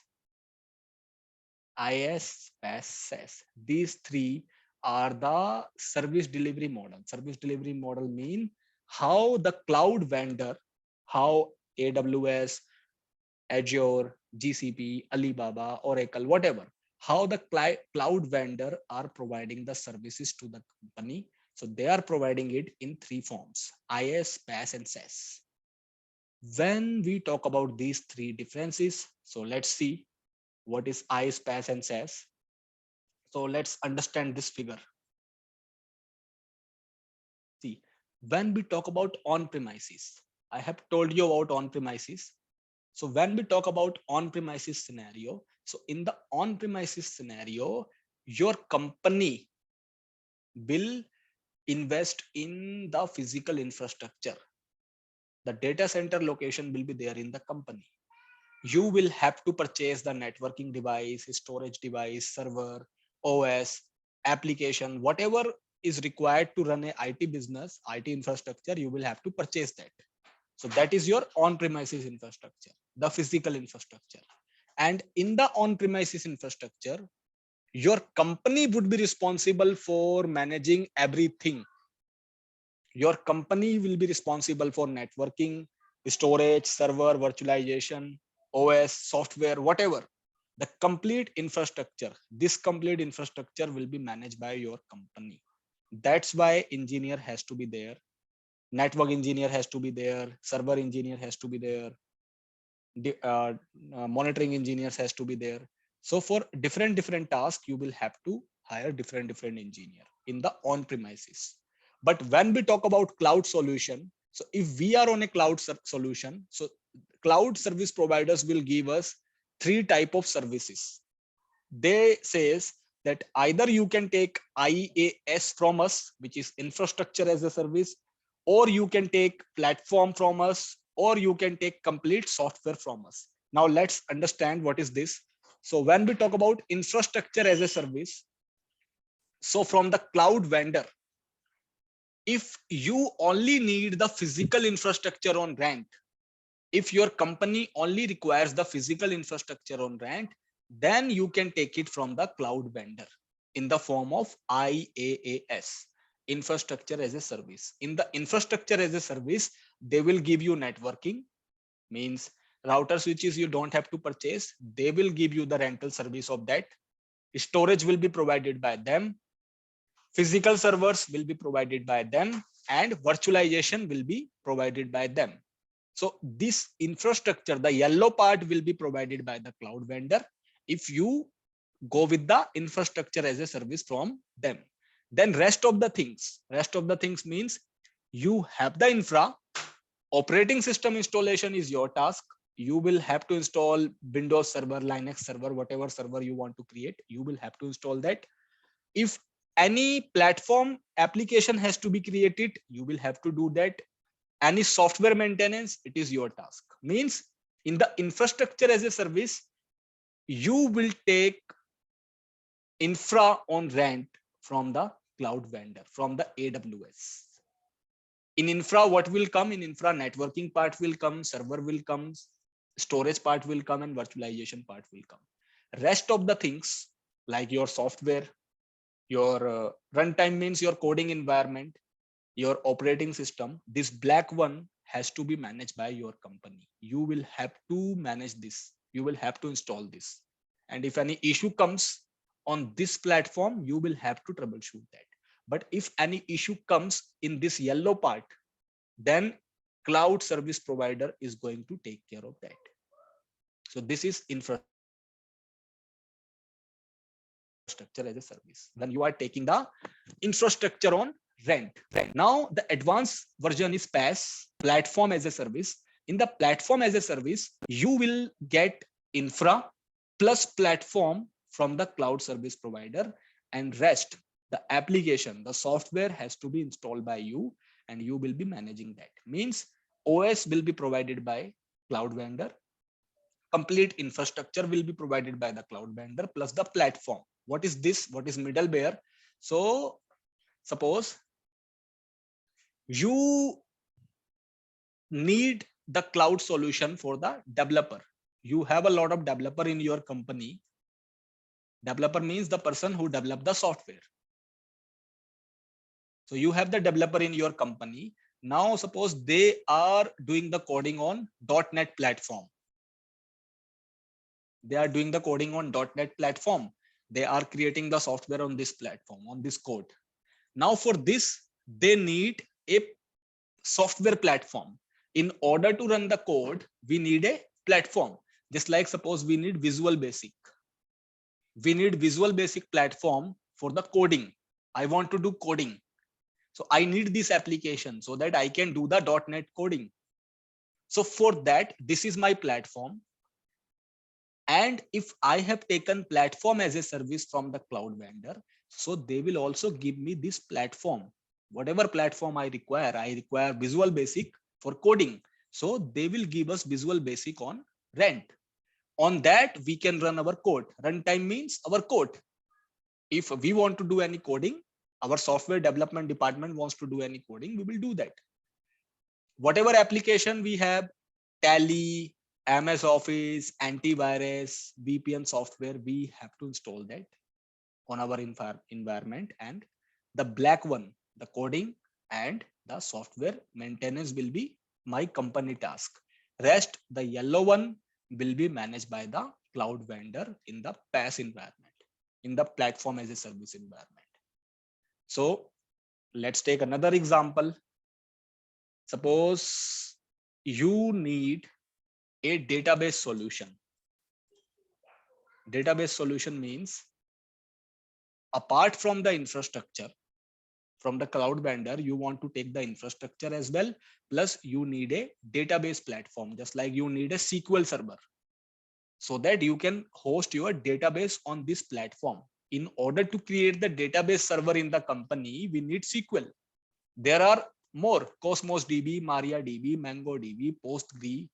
So there are a lot. Suppose we need SQL. SQL means SQL. Most of the person says SQL, but actually it is SQL, structure query language. So I need this database platform so that I can save my data. I can create my databases. So for this platform, I can take platform as a service. So cloud vendor AWS is going to provide me this platform as well.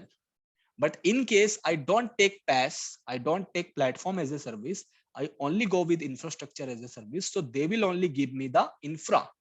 Operating system I have to install, plus I need SQL. So SQL again I will have to install, and their maintenance is also my task.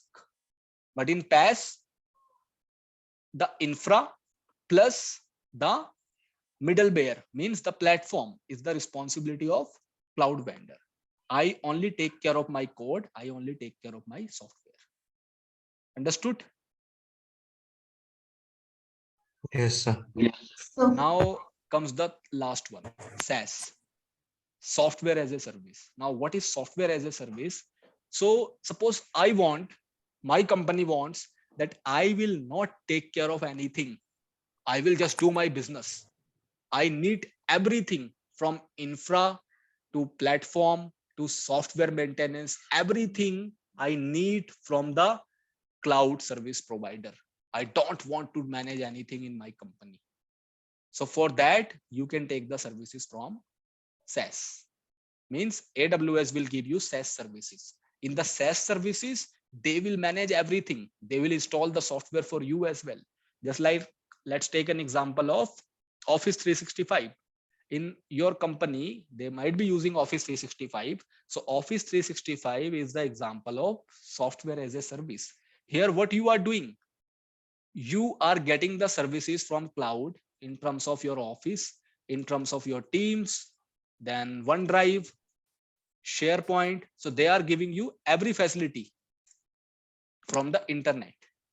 So this is the example of SaaS. Means you have not purchased any infra, you have not installed any OS, you have not installed any platform, but still you are able to get your software. So that is complete software as a service. Here, everything will be provided by cloud vendor. You don't have to purchase anything. Even software will also be provided by cloud vendor on rent. So Office 365 is the example of SaaS. Not SharePoint, Salesforce. You might have heard about Salesforce application. So Salesforce is again the example of SaaS. If you have taken any of the software from the cloud vendor, they are taking care of the maintenance. That is the example of SaaS. So these three are the offerings. So if your company is planning to adopt a cloud solution, they can go with IaaS, PaaS, and SaaS. Mostly companies in the world, they go with IaaS mostly. So company mostly prefers IaaS solution, means they take the infra on rent, rest of the things they manage. But there are some company who need some platform as well, like Docker, Kubernetes, the Bastion service, the database, SQL database, MariaDB, MongoDB, PostgreSQL, containers. So those companies go with PaaS as well, depending upon their requirement. And for Office 365, most of the companies are going with SaaS offering. Office 365 is the SaaS solution, software as a service. Means you are accessing the software from the cloud, from the internet. So these three are the segment. Once you will be hired in the company, Once you will get the job as a cloud administrator, as a AWS admin in future. So in the initial stage, in the starting, you will be handling this IaaS, infrastructure as a service. Means you would be responsible for any issues. If any issue comes in servers, in cloud servers, in storage of cloud, in networking of cloud, in virtualization of cloud, then you will be responsible for troubleshooting it in the company environment as a cloud admin. In future, once you gain some knowledge, once you become senior, once you acquire more knowledge like Docker, Kubernetes, Ansible, databases, then you will handle the PaaS service. You will handle the containerization, clusters, the big environment, the big platform, the you can say the DevOps kind of thing as well in the company. So in this particular area, the salary is very big in this area, but you cannot directly start with this. Initially, the more services you will handle on IaaS, and some of the basic services will be from PaaS as well, but the main services like container, Docker, Kubernetes, cluster, so all such things are on advanced level. So once you have some real experience, then you can grow as a PaaS, like you will be handling the PaaS services as a cloud administrator, and your salary will be rocking that time. These people earn a lot of salary because they are managing the huge cluster environment, the cluster part, automation part. So they earn a very good salary, 20 lakh, 25, 30 lakh, 40 lakh. The maximum is 55 lakh for the senior solution architect for the big level of enterprise organization. But initially, this is the phase. You will start with the infrastructure. You will not handle any hardware. Okay, you will not be troubleshooting any hardware. You will be troubleshooting the cloud solution, which is hosted on cloud portal. So time to time, we will see what kind of issue comes and how we are going to fix it. For SaaS is very limited. Office 365 is the example of SaaS solution. So for that, there is a different level of engineer. The cloud administrator don't handle the SaaS because here everything is managed by the cloud vendor. So cloud administrator don't handle this environment. Cloud administrator handle IaaS and PaaS. In every company, they handle this two concept, two models. Understood? Yes, sir. Yes, sir. Yes, sir. And the engineers who are Yes. not on cloud, they handle on premises. They handle everything. For that, there is a department in company. For server, there will be different department. For virtualization, there is different department. For networking, there are network engineer. But in cloud, everything is you. You are responsible for managing the complete portal of AWS. Networking, you will manage. Servers, you will manage. Virtualization, you will manage. Storage, you will manage.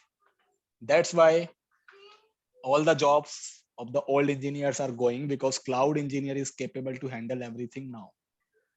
Because everything is virtualized, everything is on the portal. This is cloud. This is the model of cloud. So this is the first type, the service delivery part. So cloud comes in three format. You can take the services, means your company can take the services as IaaS, it can take it as PaaS, or it can take it as SaaS. Now comes the deployment. How we can deploy the cloud in the company environment. Means what kind of deployment? Yes. Sir, I have one question that I heard that Python is required for AWS. So you talk about .NET. So that is based on, I think, C# language. I was just giving the example. See, .NET is not required. I was giving the example that there is a department in your company who develops the software, and they develop the software on .NET platform. So for that, they need Visual Basic platform. So if you have adopted for PaaS solution, then you can get that platform from the cloud vendor. You don't have to buy your own .NET software. That was the example I am giving. And in AWS, yes, Python is required, but not for now. It is for PaaS services. So in future, if you want to earn more salary, that is the reality. Python is required, scripting will be required. Coding is not required. It is not something that you have to learn the Python coding. That is Python scripting, not coding. Coding is different thing. Coding means you are developing the software on Python platform, and scripting means automation. You are automating the infrastructure through Python. So for automation, see, for automation, there are different criteria. Either we can use Python scripting, either we can use Bash scripting. It is in Linux. Either we can use shell scripting in the Linux. In Windows, it is PowerShell. In Azure platform, it is PowerShell, ARM, and for everything, as I've told you, it is Terraform. So in future, to earn more money, just like to earn the salary of 25 lakh, 30 lakh, 40 lakh, you will have to gradually learn the scripting. Not all scripting, you can pick any two. Like you can be strong on Terraform and Bash and Shell. In Linux, you will learn this in future. You can only pick Python. So it is not something that you will have to learn the coding. Gradually, you will have to learn the automation, because if you become the senior engineer, the SME engineer in future, that time the salary will be higher. So in order to get the higher salary, you will have to sharpen your skills.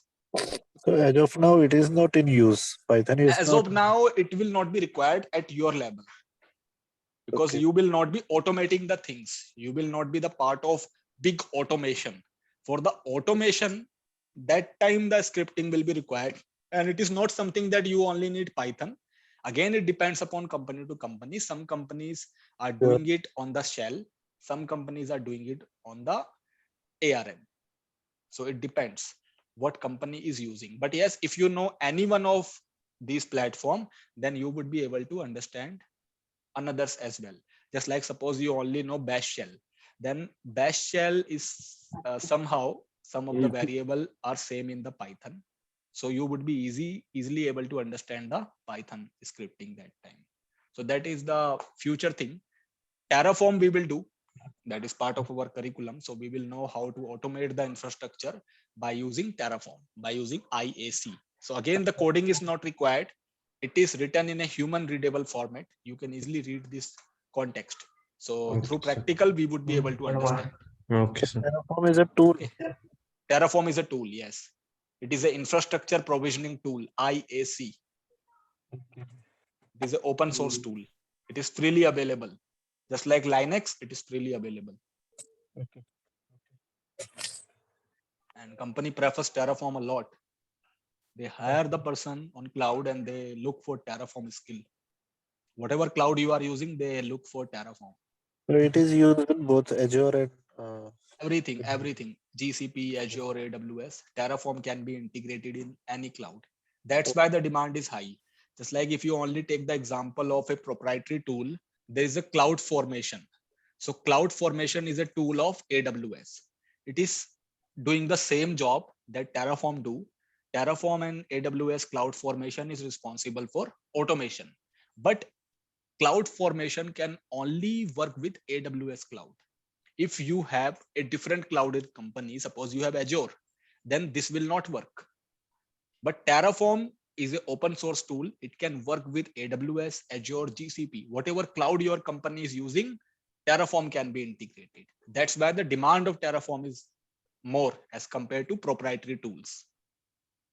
Because there are some companies who have different cloud as well. It is not something that companies are only using AWS. Maybe they are using both. Some of the resources are on Azure because they have Windows Server and they need that integration. And some of the services are on AWS. It is also there in the company. They are using multiple technology as well. So in this kind of scenario, they will be using the Terraform because it will work with both the cloud. They will not go with cloud formation that time. So time to time, we will understand this. But yes, Terraform is in high demand. If you search the job on the Naukri platform, Terraform would be required. So what is cloud formation? Cloud formation is one of the IAC tool, infrastructure as a code tool. It is similar like Terraform. In case you want to create the automation, just like you want to create 300 servers in a single click, then you can define the script in the cloud formation. So it is the product of AWS.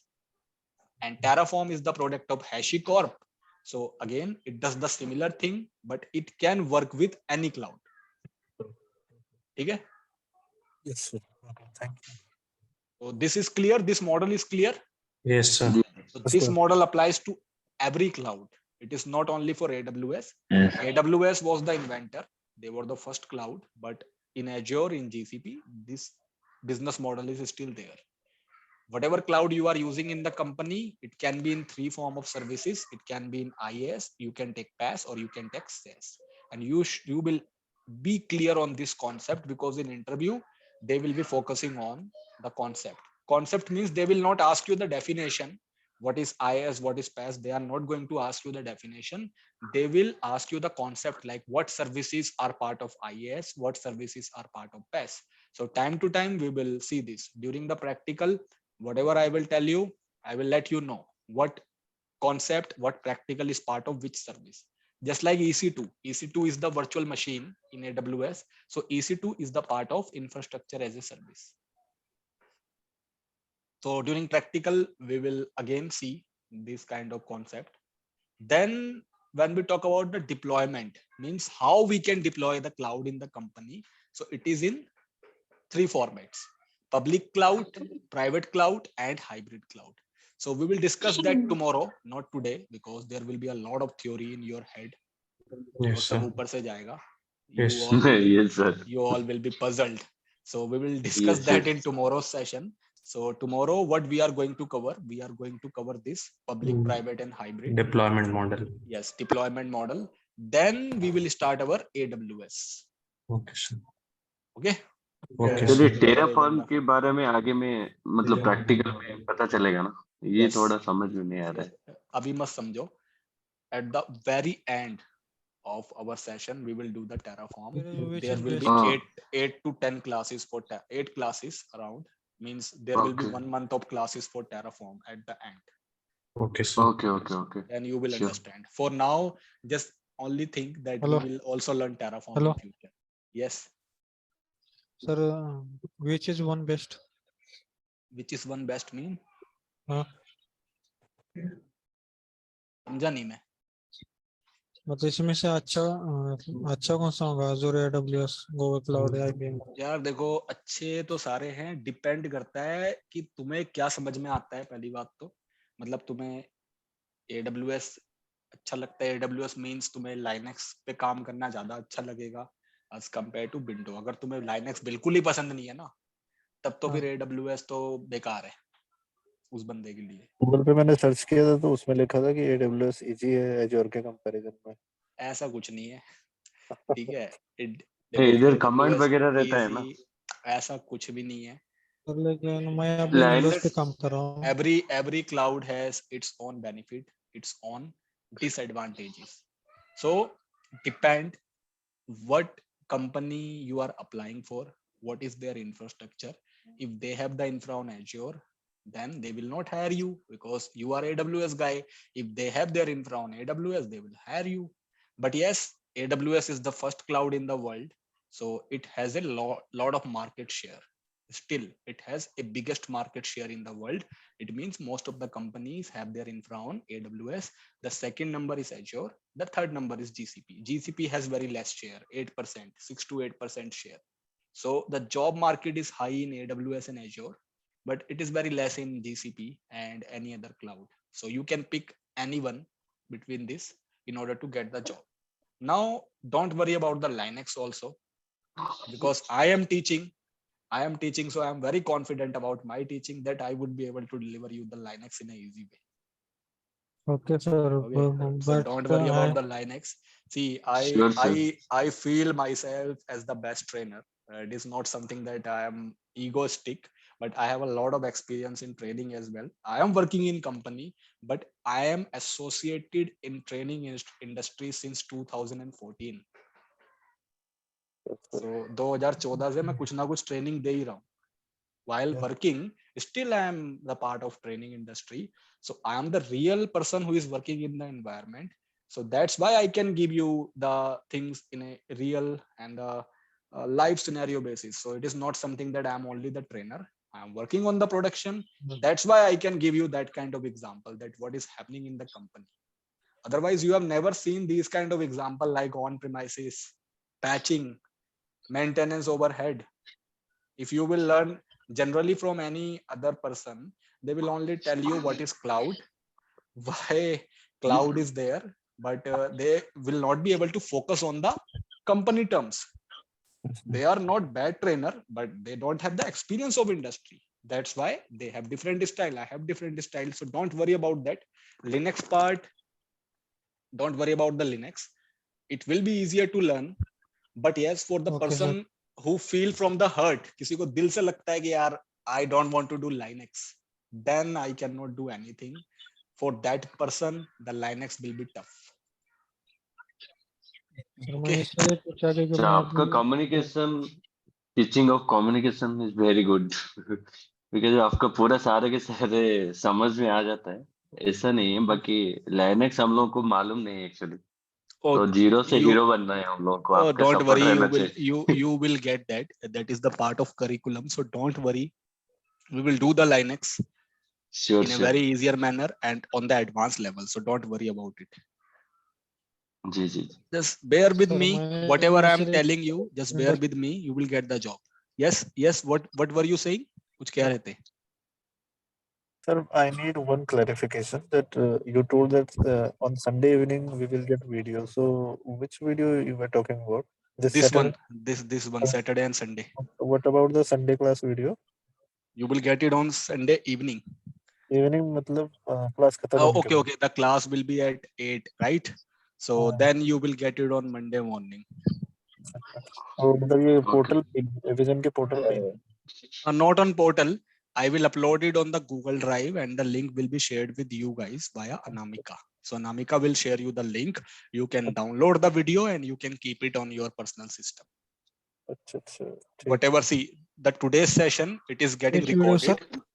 This one, the class that we are doing, it is recording actually. Okay, It is okay. getting recorded. Okay. So you will get the Okay, sir. recording of this session. So that in case if you miss something or if you don't understand any topic, so you have the video recording, you can go through with that and you can do your practical. Still you don't understand, you can come with me on Saturday. There will be doubt session. Yes, yes. So if due to any chance, if somebody missed the class because of the office schedule, so they would have the backup as a video. Understood?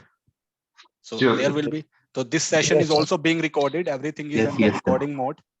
So you will get the recording maybe tomorrow evening or on Monday morning. So let's keep it till here only. I will not teach you further because it will be a lot of overhead. So let's connect tomorrow at 8 p.m. night and we will do rest of the things. Okay? Oh, okay, sir. Okay. Sure. Sir, Thank you, sir. Happy weekend. we Good end, night. sir, Yes. before we end, can I ask you a question? Maybe Yes, it's yes. a silly one, but You can ask. sir, you have mentioned about the cloud engineers troubleshooting part, right? So the troubleshooting part of cloud engineers is similar like the desktop engineers. No. In the desktop engineering, you are providing the support to the employees of the company. In the cloud environment, you are handling the servers. So you will be handling the troubleshooting of server. User will not come to you. User will not say that I need the RAM. Please increase my RAM.